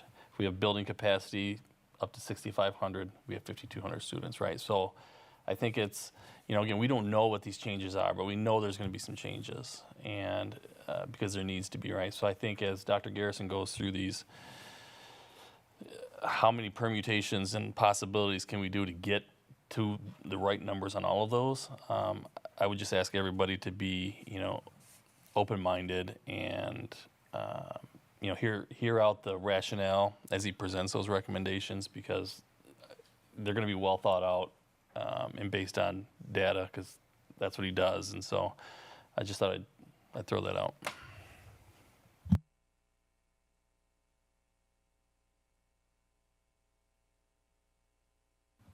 Go to the mic. I'll recognize you.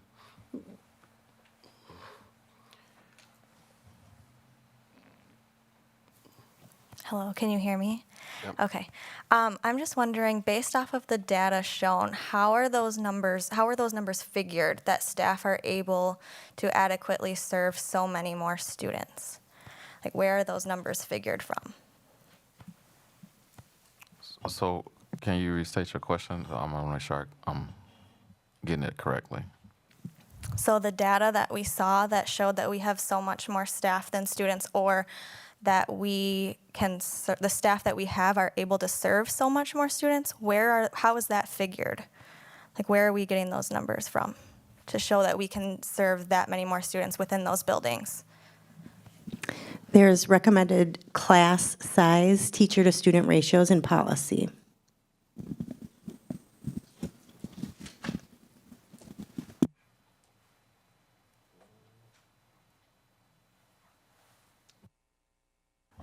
Any other questions, board members?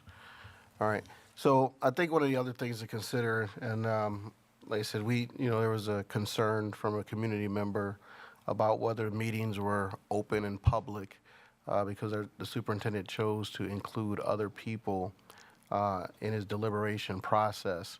So one of the things that we are doing is going to make sure that, like I said, we're just receiving this as information tonight. There will be 3 additional meetings for the community to have an opportunity to weigh in if there's more discussion. One of the things that, what people have to understand about this presentation and others is that we are at a point where we're trying to make change because we don't serve as many students as we used to. And so we'll have to come to a determination about what is the correct size of our staff. We've also initiated the conversation where we've explained to our community what our financial needs are. And so that's a decision that the community will make in April. Dr. Garrison has expressed how we will be making the presentations that explain what led to the specific ask that is being made of the community. And at the same time, when that takes place in April, we will continue to spend the month of February and March walking our community through some of the decision points. So it's important that our community, if you have an opinion to express, that you come to the open meetings and state them, or that you write to the board or call board members so that those concerns can be brought up. And then as Beloiters, we're all Purple Knights. We're going to make these decisions together. We are the elected representatives, but as we make these decisions, we are considering what does our community want. And so we will continue to put the information in front of our community and, make with appropriate pace and time for people to deliberate and shape the conversation so a decision can be made and we have to move towards where we're going to be. Because like I said, the fact is we don't serve 7,500 students. Right now we're serving about 5,500. And it all falls back in line to where we're at, that we have a strategic plan, we have a superintendent, and now we're making some of the decisions that need to be made. We have created an understanding of the financial situation that we're in. And so we'll make those decisions together. All right. Anybody else on this topic? And we'll wait for those other meetings, and then we'll come back and be able in a position to make a decision. President Levy, I just want to make sure I heard you right. Did you say call us? Well, I mean, it's your phone number's on the website. Okay. Some people might, some people, including former board members and others. Yeah, I may think they choose to should call you. me. Yeah, Okay. I'm willing to talk. All right. Thanks. Appreciate it. Yep.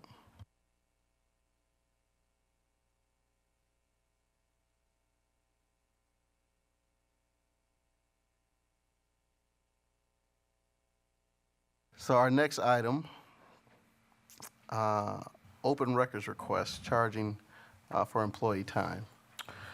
So over the many years, we've been having conversations about open records requests here in the school district, and it has come to my attention that we have had this opportunity in our school district based off of our policy to charge for our open records request.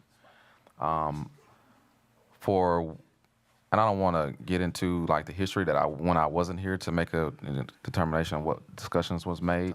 The policy does states that we can charge for our open records request, and in a nutshell, we will start to explore our open records requests that are coming in frequently. And I asked for certain information because I wanted to know how much we were spending on open records requests, because naturally it's not just a request that we can just go grab and then we send back to the appropriate parties and it's all said and done. It's time that's associated with locating these records, getting these records, vetting the records with our lawyers, and there is a large cost that's associated with that.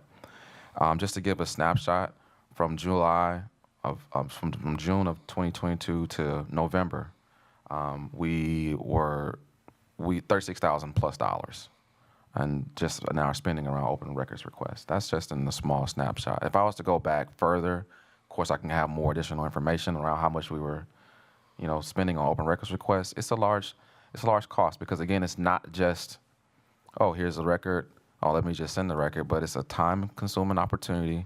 I say opportunity because it is something that's by law that we have to provide. Okay. And so we have to, provide the request based off of what's in the request. But it does take time to locate records, time that our staff members have to put together certain documents. Naturally, according to state law, we can't charge for what's the word I'm looking for? We have to redaction. We can't charge for redaction, but it does take time for us to put together the documents to send to our legal for make sure it's done right, for them to take a look at it to make sure the law is followed, and then for us to get it to them. It's an expensive cost. And in the school district where we have been spending, a lot of money in various places, here's where we could just bring some thought to this question around if in our policy, it gives us the right to charge, then we should be charging for it. We have not been charging, but now I want to make sure the board is fully aware that we will start to explore charging for open records requests. Board members, any questions, comments? Go for it. So Dr. Garrison, so we have a policy in place that says we can charge. and for whatever reason, for however number of years, we have chosen not to charge. So first question, what does the policy say we do charge or we may charge? Because first I want to determine whether or not we're following our own policy for however many years. So we may charge for our, Ms. Shope, can you pull up the policy on the part? Thank you.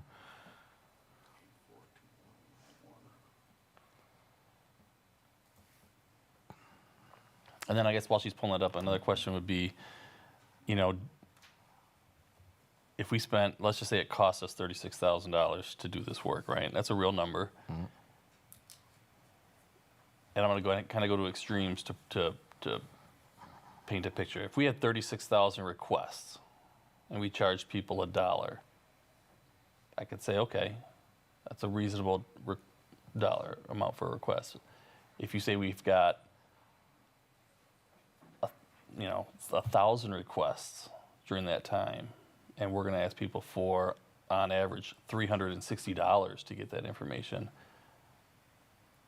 that's a different scenario, right? That becomes burdensome. So I guess I'd like to know a breakdown of what you think these charges would amount for a typical request, because then I'd say we need to maybe revisit the policy and then hold to the policy. So every open request is different, and I did do a little bit because everyone knows I like looking at information and data. I did look at this, and every open request is different. Some take us a reasonable amount of time to get it done, and then some take us a much more time to get it done because it's all based off of the request. It's not as easy as it is to just say, okay, everyone's asking for the same thing, apples to apples, reasonable request. The requests are all over the place. It could be requests for board conversations to meeting conversations to emails from 10 years ago to, I'm just giving you an example. It could be just implicating more than one person. So that's multiple dives into, information that would have to, of course, be redacted. And not only that, sent to legal for proper vetting, and then from proper vetting, then to the actual person. But someone here has to still do that.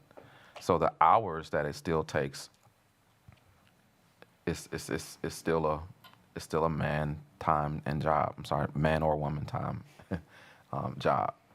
That it just takes a lot of time. Does the policy provide for different charging depending on who's asking? For example, if you have let's say the newspaper is asking for something, that could be, I could see a business expense on their end and they pay something. But when you have a family member, let's say, that's requesting something that's pertinent to their child, even if that's a $4, whatever price it goes, gets attached to that, I don't know that that's appropriate. So I understand what you're saying. There's a lot of different scenarios that can play out. But I would just recommend a review. Maybe this policy goes through the policy committee and gets vetted out through what is our normal board process to come back to the board. I understand we have a policy out there, and you want to. I have no problem with following the policy as it's there because I always agree to that. But I think if we think there's room in between, I'd like to see it go back through our policy committee. And I guess my question would be, it can go back to the policy committee, true, but it still doesn't stop the overall time and cost that is associated with a large amount of open records requests that we get for sometimes just various random stuff that. No, I get it. And I think you try to, I think you try to say, things that are worthy and not worthy, right? There's a, but how do you do that, right? I don't think it's, who gets the right to wear that hat and decide what should be charged and what shouldn't, right? So I get that. I'd love to be the person to decide that because everybody thinks they know the right opinion, but, I think we have a policy. I'm all for following it, but there's a certain cost of doing business as well. Every other municipality, goes through the same struggles. They have people that do it full time. And it's a real cost. So I think we just need to balance, our desire for transparency with, who could be impacted by it. And, I have no problem giving away for free for legitimate requests and charging people for what might be a frivolous request. The problem is who decides that. I think the issue then goes back to the law. Open records is a law that, and I can't go against, what people can come and ask for. So whether it's small or large, someone can come and ask for it, because that's the law, pursuant upon 19.35 in Wisconsin. Sure. State statutes. So if you think our cost was, let's say, around $36,000 for this time period, right? What would our policy that's currently in place, what would that have generated to offset that $36,000 in costs? Any idea? I don't have any idea for that. I would have to. Right now we're not going to get $36,000 back. Just note that. Right. Yeah, our costs could only go up to not to exceed the total amount based off our policy. I believe $50. And so it's a nominal. I shouldn't say a nominal fee, but it's a fee that could be charged for that request. And if it goes over that, naturally we have to let the person know it's going to cost more than that. But an authority may impose a fee upon a requester for locating records not to exceed the actual necessary and the direct cost of location it. The cost is $50 or more. And these are the information. This is some of the stuff that I'm just spitting out from our policy. And so if it goes over that, we need to let people know it's going to cost you more to get this record. But in most cases, one could argue that it probably wouldn't go that high. But again, I can't. What's hard is these requests are not just cookie cutter requests at times. More questions? More? I think one of the, I'm sorry, I didn't see you, board member Levy. Go ahead. Oh. Okay, so point of personal privilege. As the policy chair, I'm cringing a little bit because I don't want to have a conversation about policy if you haven't read the policy. So I think we should put a pin in that. My recommendation is that when we talk about a fee structure that of course is in line with our policy and of course is in line with state statute, that we have categories of request. So we can't foresee every request that will come in, but if it is a category of request that requires redaction and legal consultation, I think that there should be one fee structure for that if we move in that direction. If it's a simple request, I want to see the whatever that's a quick turnaround, then I think the categories might help that. But again, I think we should put a pin in this until everyone has reviewed the policy, so that we can have a conversation that's more meaningful. I think, thank you. I think, so as we look at it as being an action for item or discussion, the context of our district and open records requests, we are about legal compliance and transparency. So we're going to continue to fulfill open records requests as they're submitted. Everyone is for sunshine in government. It is true that we have high records requests, but the records requests are what they are. We also have a policy. I think one of the things that I'm looking at in the policy is there is the part of the policy where it says that we shall charge, and I think the difference may be what we are actually doing versus what is written in the policy. So even before, like you said, before it gets to committee, I do appreciate Dr. Garrison bringing this to our attention, because I think what we're discussing is a change of practice that might begin to occur, or he's highlighting for us what's written in the policy versus what is actually happening. And if we move directly as the policy states, there will be a difference, and we should all take note of that. But whatever is written in the policy, that can actually be implemented because that is the policy. And then as it comes up, we appreciate you putting it on the radar. And if it needs to come up again, and we also have our legal counsel to kind of advise us in that space that we'll follow our policies, and whatever questions come up after that as a result of us following our policies, we'll deal with those as they come also. But like I said, a policy committee is a space for that discussion, or just showing it back up on the agenda again. Anybody else as we move forward, because there's nothing else. So just one final clarification in reviewing the policy. Okay, there shall be no charge for locating a record unless the actual cost exceeds $50, in which case the actual cost shall be determined by the record custodian and be billed to the requester. So if the actual cost is $1,000 and that actual cost can be documented, per our current policy, that cost will be billed to the requester. My goal in this conversation is to make sure that the board is aware that we have a policy that allows us to charge.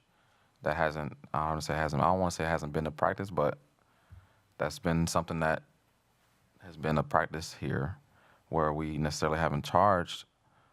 I don't want to say what hasn't happened, but I can speak for while I'm here. And so while I'm here, I just want to make sure that people understand that based off our policy, we could charge. And Mrs. Borley-Levy, you are 100% correct.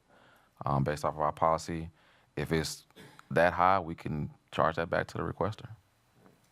I think the other part, to look at the policy, there are costs, but the purpose of the policy is not to create a burden so that the record does not have to be produced. It's just, there's a policy for what is and what can be done, and you're bringing it to our attention. So the community knows, requesters know, board members know, we're going to follow our policy.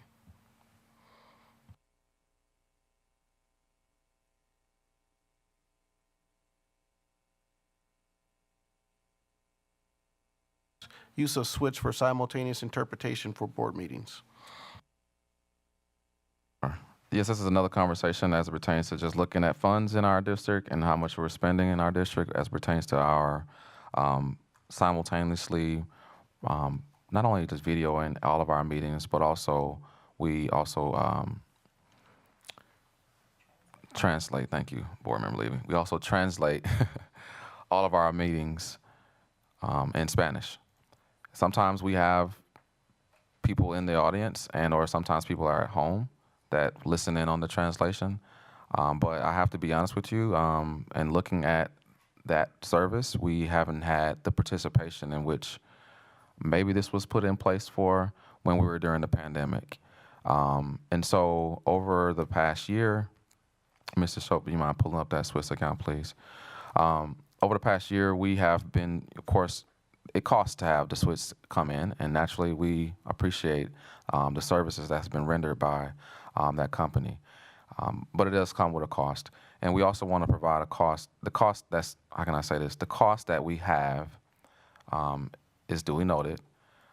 But over time, again, we haven't had the participation in the meetings to support continuing the cost.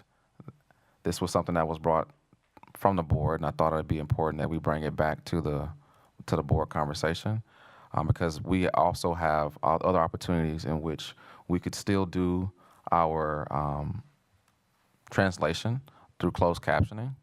And so naturally right now, someone could be talking and it's closed captioning and in Spanish so people can still read it. Most of our communication is put out that way or in written form. And so we will still be able to, of course, have our meetings recorded. We'll still be able to participate as such, but closed captioning will cost us $0 versus a snapshot of about $26,000 over the past year to broadcast this conversation to sometimes no one on the other side of the conversation. And so, again, as I'm looking at cost in our school district and ways that we can possibly, have some savings, here's another opportunity for us to consider moving forward. And I will leave it at the board's conversations. Any questions? I have a question. So if I'm understanding correctly with the closed captioning, when our meetings are being aired live on YouTube, it would just appear on the screen. That's correct. So for example, if someone came in person to the meeting, could we have devices available set up to play the YouTube video while it's being aired and they can read the closed captioning real time sitting in the meeting? That is correct. Okay, thank you so much. Other board members, any questions?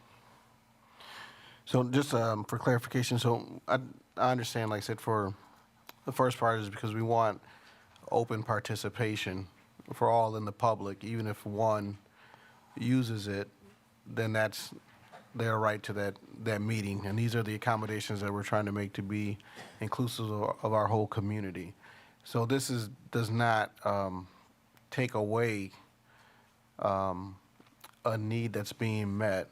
This is just a different way to provide for that need in a different cost structure, is what you're providing? Correct. And so right now, someone has to come, literally be in the meeting, listen to what we're saying, translate it for the members that are in the community and or here in the meeting itself. And then, of course, this comes with a cost, naturally, if you're having someone do that for you. We do have closed caption where right now we could be talking and it's putting it in Spanish where someone could actually read it. Mrs. Levy, I've already asked the question as it pertains to can we still have that option here if someone comes and they can see it on YouTube? Yes. And so this is just another way of a possible cost savings. And like, so how much have we, or do we spend on the translation? $26,000 as to date right now is $26,469 up until 1/20 of 2023. Oh. Thank you, because I missed that. Board Member Miller, I recognize your hand now. Hey, no, it's okay. Can you guys hear me okay? We can hear you. All right, cool. All right, yeah, I tried from the phone and I don't think it was working, so I switched. All right, hey, so thank you so much for this. I really appreciate you scrutinizing through our budget because obviously we want to put as many resources directly toward our students and our teachers as possible. Having said that, I have a real problem with this specific piece here. Closed captioning is something that I use frequently in my day-to-day instruction of students. I often use it on YouTube live, like you're suggesting, like for news and things like that, because I teach reading. And so I like to have text there. The amount of errors in the live YouTube broadcasts are noticeable, to say the least. I don't think that I'm not willing to compromise on accessibility. To me, it would be like if I had trouble walking, instead of using a ramp, somebody like throwing down like the top of like a tote bin and scooting me up. I mean, like that's like to me like the first thing I thought of when I saw this. It's really a poor substitute for like a credible service. And one of the reasons that we moved to SWITS is that we had an ad hoc committee of community members, staff, and parents that strongly recommended that this is a service that the district provide. My last point is looking at the cost there. The $26,000, like if I saw that correctly, that's going back to like 2021, and I believe you just shared that in a brief, what was that, like 4-month period, we spent like $10,000 more than that just in open records requests.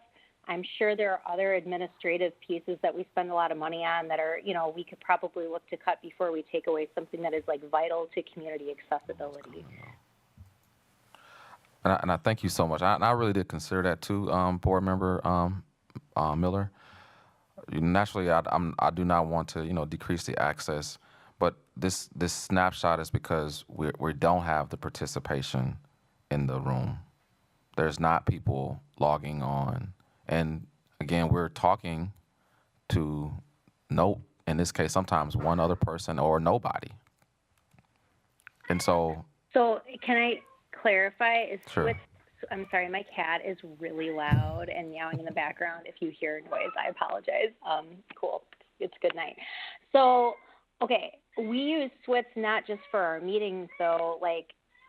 I guess I just want to clarify, when SWITS comes in to translate, that's something that can be made available live, but also can be watched again, right? That recording is available versus the really, I would say, extremely inferior live closed captioning service that YouTube has. And it might not happen here and there, but I mean, I guess I would just say if I were a parent that was impacted by this and reconfiguration is coming up and maybe I'm only going to come to 2 board meetings and I can't even follow along with what's going on in the meeting because I'm relying on this kind of shoddy closed captioning on YouTube, that's a huge turnoff for me. And we have a significant population in our community that this impacts. So again, I totally and very respectfully see where you're coming from. And I know that it might seem oh, it's only a person here and there, but we can't predict who and when will show up. And I just feel it just doesn't really honor that population of our community to cut this out. And again, I don't disagree with your statements. I just know that over time, the participation just hasn't been there. And so again, it's just hard to argue. I'm not saying hard to argue, but it's just something I need the board to understand that we are paying for this service and with little to no participation. And it's something that we need to just think about. And that's why I'm bringing it to this conversation at the current time. Right. Are there other board members with questions or comments? I also like to know all the rest of our information that we share with our Hispanic population or Spanish-speaking population is in print form. It's not in, we necessarily translate it every single time, but the majority of our information is in print form, in written form, I should say. Quick question. Is there a way to not necessarily use YouTube closed captioning, which may have some concerns there with accuracy, but do a third-party translation that is more accurate? That is something we could explore. We have been exploring that over a few meetings to see how accurate it's been, and it has been accurate. But again, nothing is, I hate to say nothing is perfect because my English is sometimes not perfect, but that is something that we can look into, board member leave, to see if there's another service provider that we could look into for possibly doing it for free. So I would kind of, for this item here, we'll just take note that we've had a discussion. I think it has been shared that all the members of our community are important, and even as we're making decisions about utilization, that we'll keep in mind, making sure that we're meeting the needs of our community. So in the in-between, it's been brought to our attention, can continue to cost out things and provide scenarios for us to consider. And then with a lot of budget things that we have to come up with, different decisions might be made at another point in time. Also, I'm sorry, I have to note this, that I call him Dr. Tulio. He does participate in our meetings. He comes and participates. And if someone is, needing that translation, he's here. Oftentimes he comes and sticks around for, 30 or so minutes. But again, no one's here. Of course, he has night responsibilities as well, and he, of course, has to leave. But he's here for additional support in translation. At every board meeting he comes to. But if no one's here, then, of course, he leaves. Because, again, this is a time-oriented conversation. Thank you.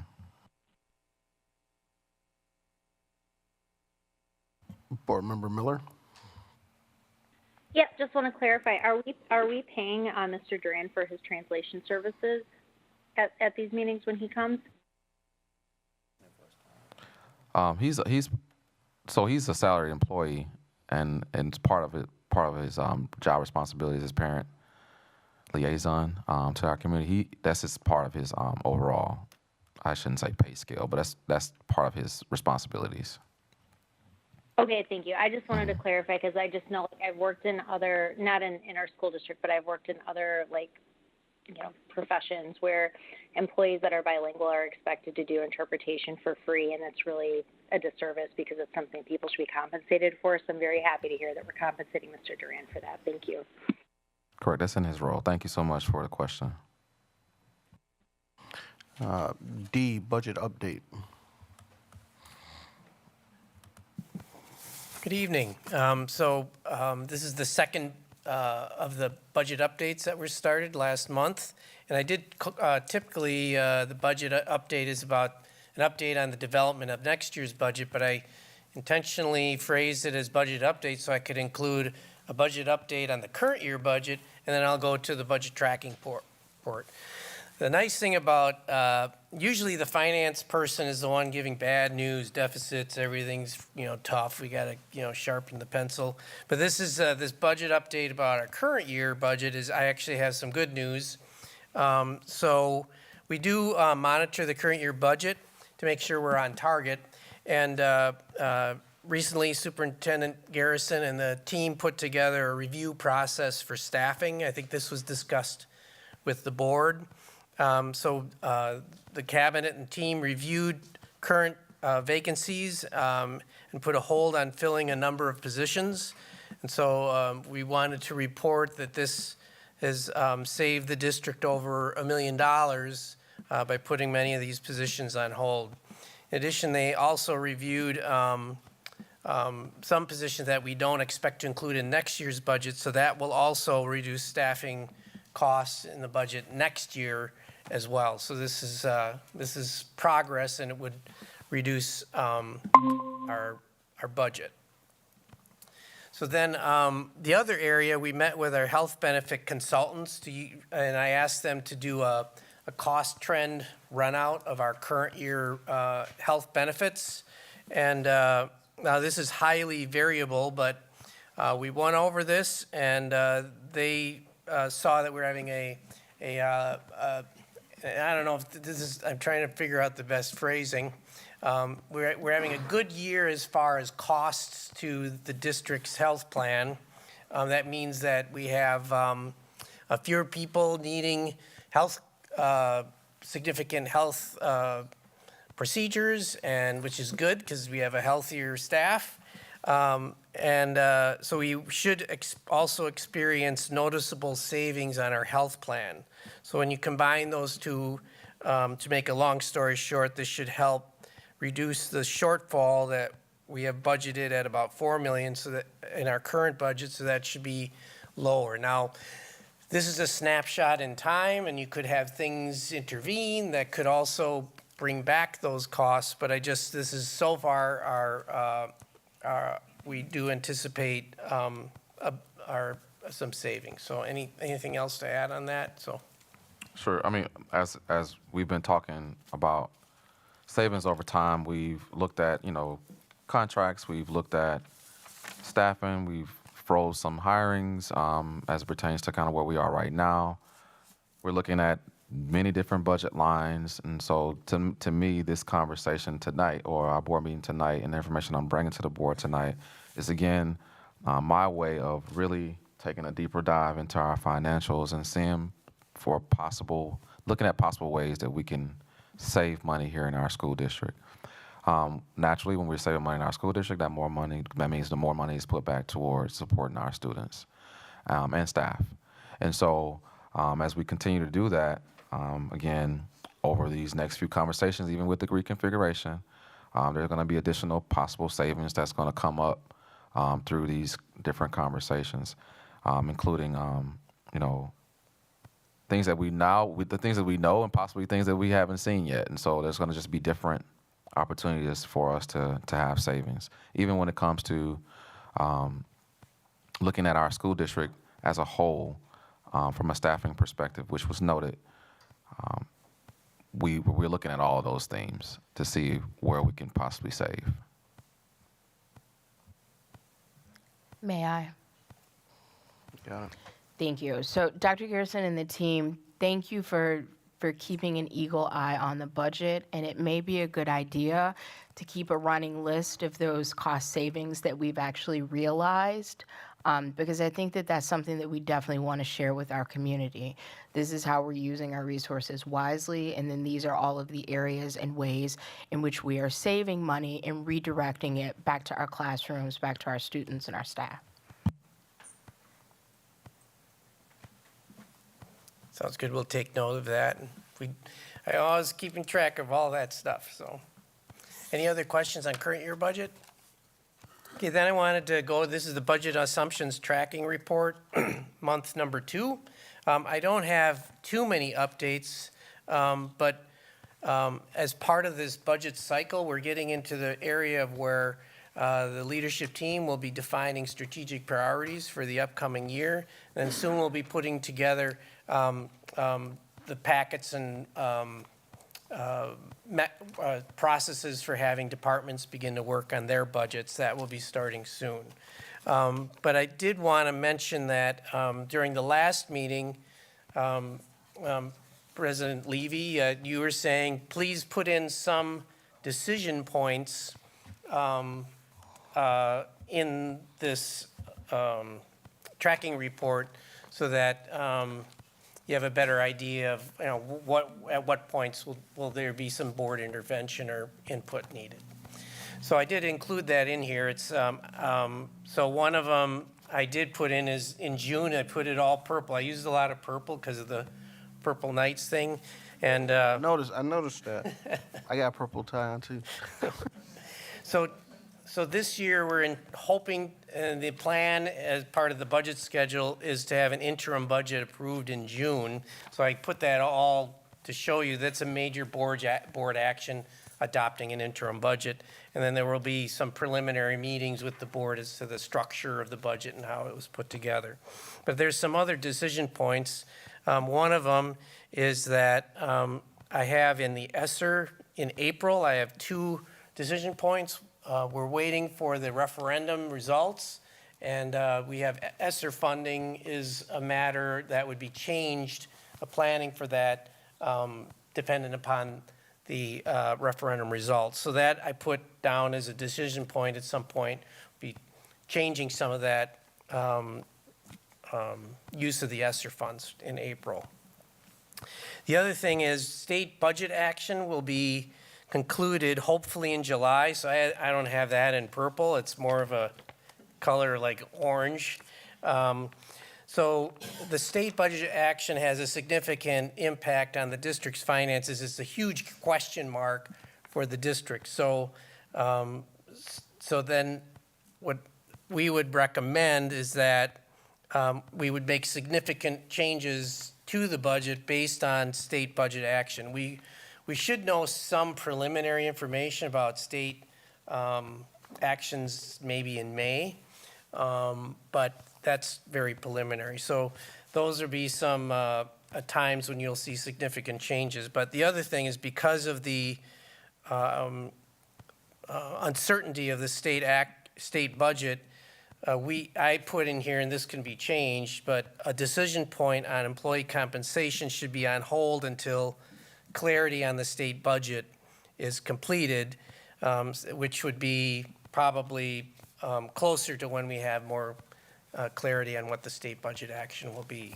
So compensation is a major aspect of the state budget. Just to put it ballpark, every % adjustment in compensation would be about $500,000. So if we give it 2%, that's about $1 million. 4%, 2 million. So it kind of adds up. So that isn't included in our budget estimates. So just keep that in mind as we work towards that. Repeat that one again. Every percent is $500,000, you said? Yes. All right. So like if CPI is 8%. That's like 4 million. Okay. So and that's not in. So at the bottom line, I currently have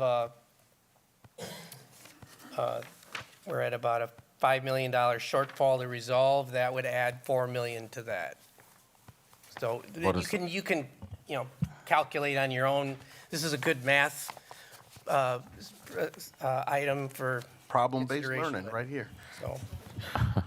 But it's also noted that I know we have a shortfall, but we are doing things right now. Again, I just want to make sure everyone is on the same page where I'm at.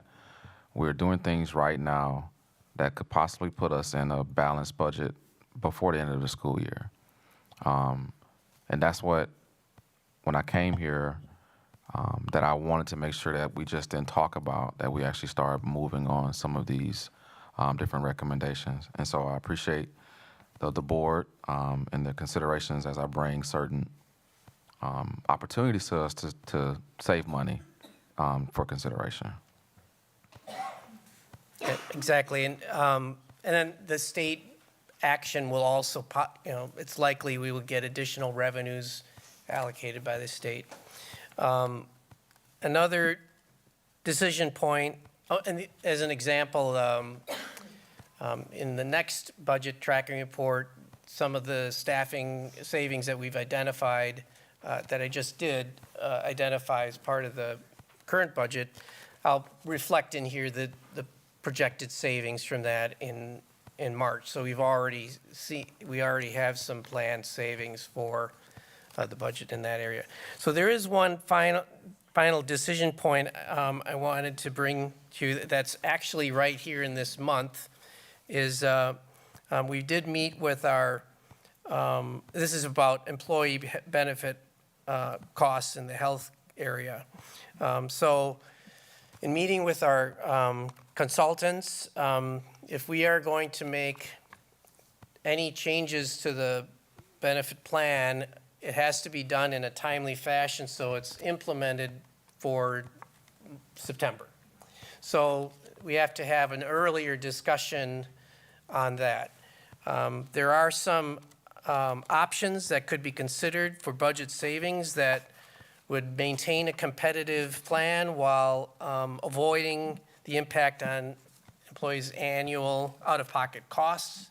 That could also provide a cost savings. So before we contemplate that, we wanted to have bring this to the board's attention and have a discussion as to whether or not these are some areas that should be pursued. So just a question, so I'm looking into February and I see a decision point, and so today is the 7th, like the next meeting is 21st, so we would be making this decision in February? So there are some, I don't know, Dee Dee, do you want to help me on this? So there are some discussions we have to begin to have on those possibilities that it would take some time to work into a plan design change. So we have to start those discussions soon. I don't know if you're actually deciding on the change other than saying, yes, we believe it's a goal to seek some savings in this area, or is this an area where it's more of a... The thing that I was going to add, I think for speaking for us, and we're all here so they can chip in also, is that the norm that we have tried to develop in our committee work is that we see something, have the opportunity to ask questions about it and gain an understanding, and then the second time we see it is when we take the action. So knowing that, okay, today is the 7th, and if this is a decision that should be made in February, we have had special meetings before to accommodate that, but just that as we're continuing to bring, and Dr. Garrison is working with us also, but just in terms of how we're structuring the conversation, like if there's actions that you need the board to take so we can be in a timely manner, just try to work it into that format that we have the opportunity to have the presentation and understand what we're being asked to do, time to deliberate, and then come back and then actually make our decision so that we can continue to help the district, move forward and not, because some of these things you got to make decisions so you have a fixed point and then keep moving down the road. And we want to be able to provide that, for the team, and the chart and the colors are helpful. Okay. All right. Yeah, and I apologize for the late decision point adding this. We just had a meeting last week. We're only here 2 days a week, man. We all right. And then they're like, well, you really have to make this soon. So I'm like, oh, no. So this is where we're starting the process of engaging the board on this. So. No, and this is important to us because it's like as we said, this is just, it helps us to do the work that needs to be done for the district. And that's the other part about, again, as we're trying to demonstrate to the community, you know, we made decisions to go to referendum because we demonstrated what our financial need is. And we're also taking steps to save money in this year's budget and next year's budget, but we're doing things. And like I said, when the community goes to the ballot in April, or even before, because there's early voting, you'll see the things that we are doing in February and March and April to go along with the realities of what our numbers are and where our finances are. So that's important.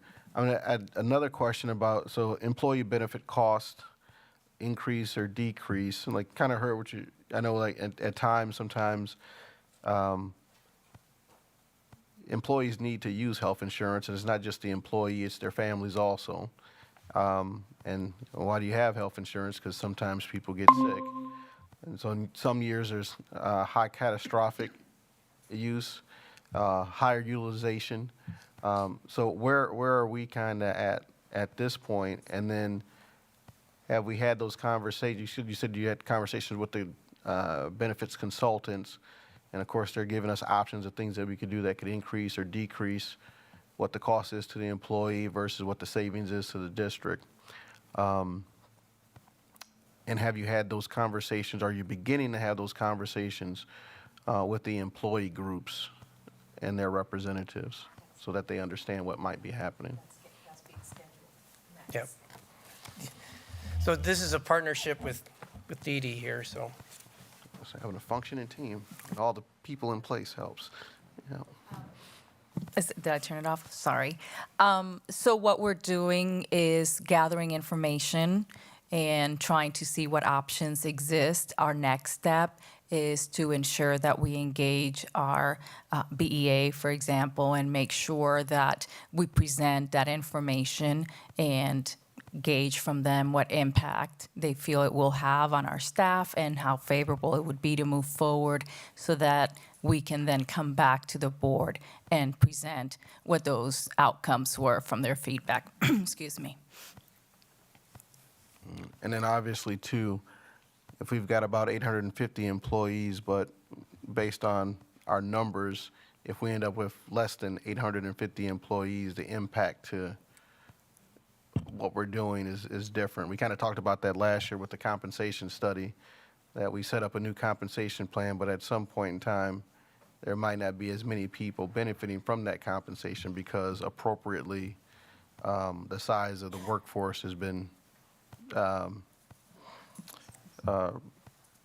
structured to meet the student need that we have existing. Correct.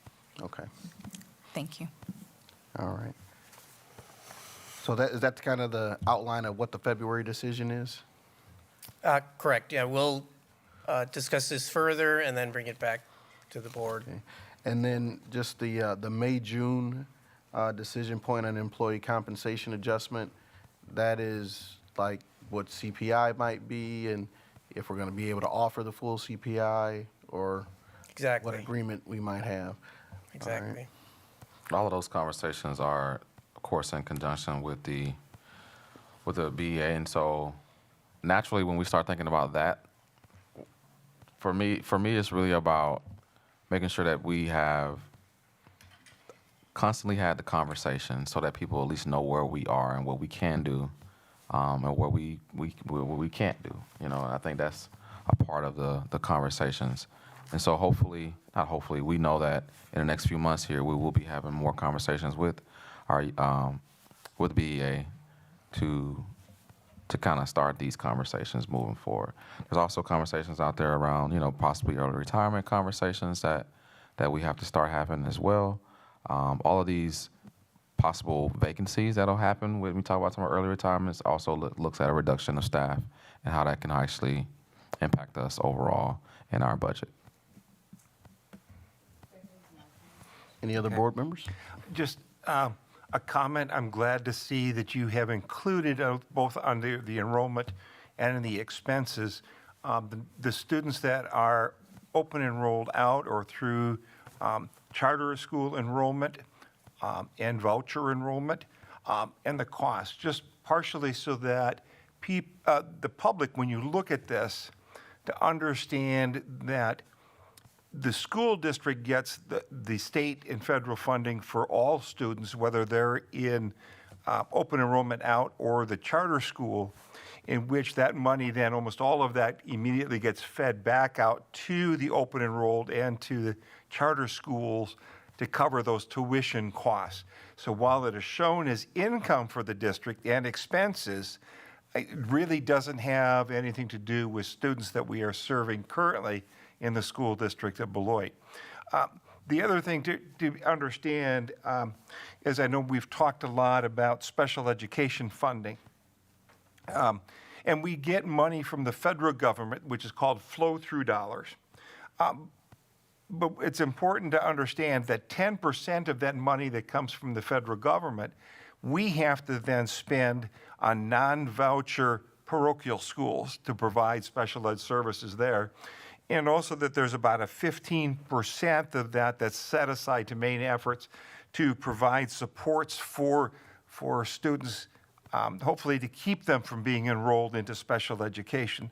So if we look at that, out of the federal dollars that we have coming in, 25% of that is going into programs outside of special education, which is a big chunk of those dollars.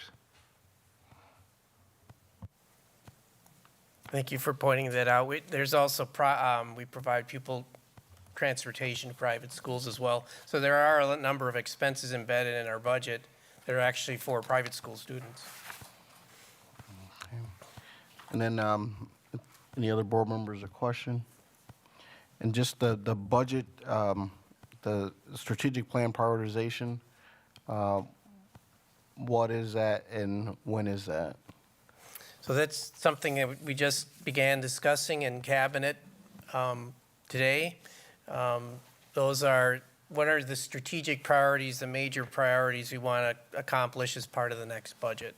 So could be, curriculum purchases. It could be alternative and changes to our transportation structure for pupil transportation. It could be academic programs. So Dr. Garrison? Sure. And naturally, what we've already discussed is that what's on the table, which is the reconfiguration and a referenda. Continuing these conversations into next year will be very important. As we all know, our referenda is not just a one-phased approach. This will be, a two-phased approach, if one could argue that, because we have to get our facility study done to possibly look at additional debt moving forward down the road. And so we got the phase one of the referenda, and of course we possibly will have phase two of the referenda based on the will of the board to move forward with that. Naturally, we are, of course, definitely talking about reconfiguration and what that actually looks like moving into next year. Although we are currently where we are with the conversations, we know that our school families want to see something different. And so that is definitely where we are landing at for our strategic planning. Naturally, for me, it's only been 2 months, 2.5 months in this conversation. And so I know that this is going to be a continued conversation moving into the 2023-2024 school year. Okay, all right, thank you. Yep, that's good. All right, so we are now at 7A, future board meeting dates. Teaching, Learning, Equity, and Pupil Services, Tuesday, February 21st at 5:30 p.m. Human Resources, Tuesday, February 21st at 6:30 p.m. Our regular board meeting, Tuesday, February 21st at 7 p.m. Governance Committee meeting, Tuesday, February 28th at 6 p.m. And Policy Committee meeting, March 1st at 5:30 p.m. All right. We're now at 8. A motion may be made and a vote taken to convene the Board of Education in a closed session pursuant to Section 19.85, parentheses 1, parentheses C, relative to considering employment, promotion, compensation, or performance evaluation data of any public employee over which the governmental body has jurisdiction or exercises responsibility. Is there a motion? So moved. Second? I'll second. It's been moved by Board Member A. Levy and seconded by Board Member Brian Anderson. Is there any discussion? Hearing none, Mr. Shope, could we have a roll call vote, please? Yes. Amy Levy, Aye. Brian Anderson, Aye. Joanne Winfield, Aye. Greg Schneider, Aye. Megan Miller, Aye. and Sean Levy. Aye. Motion carried unanimously. All right, so we'll take some time, Megan, as we transition, and then we'll finish up. We will be adjourning from Close. close. So good evening and thank you.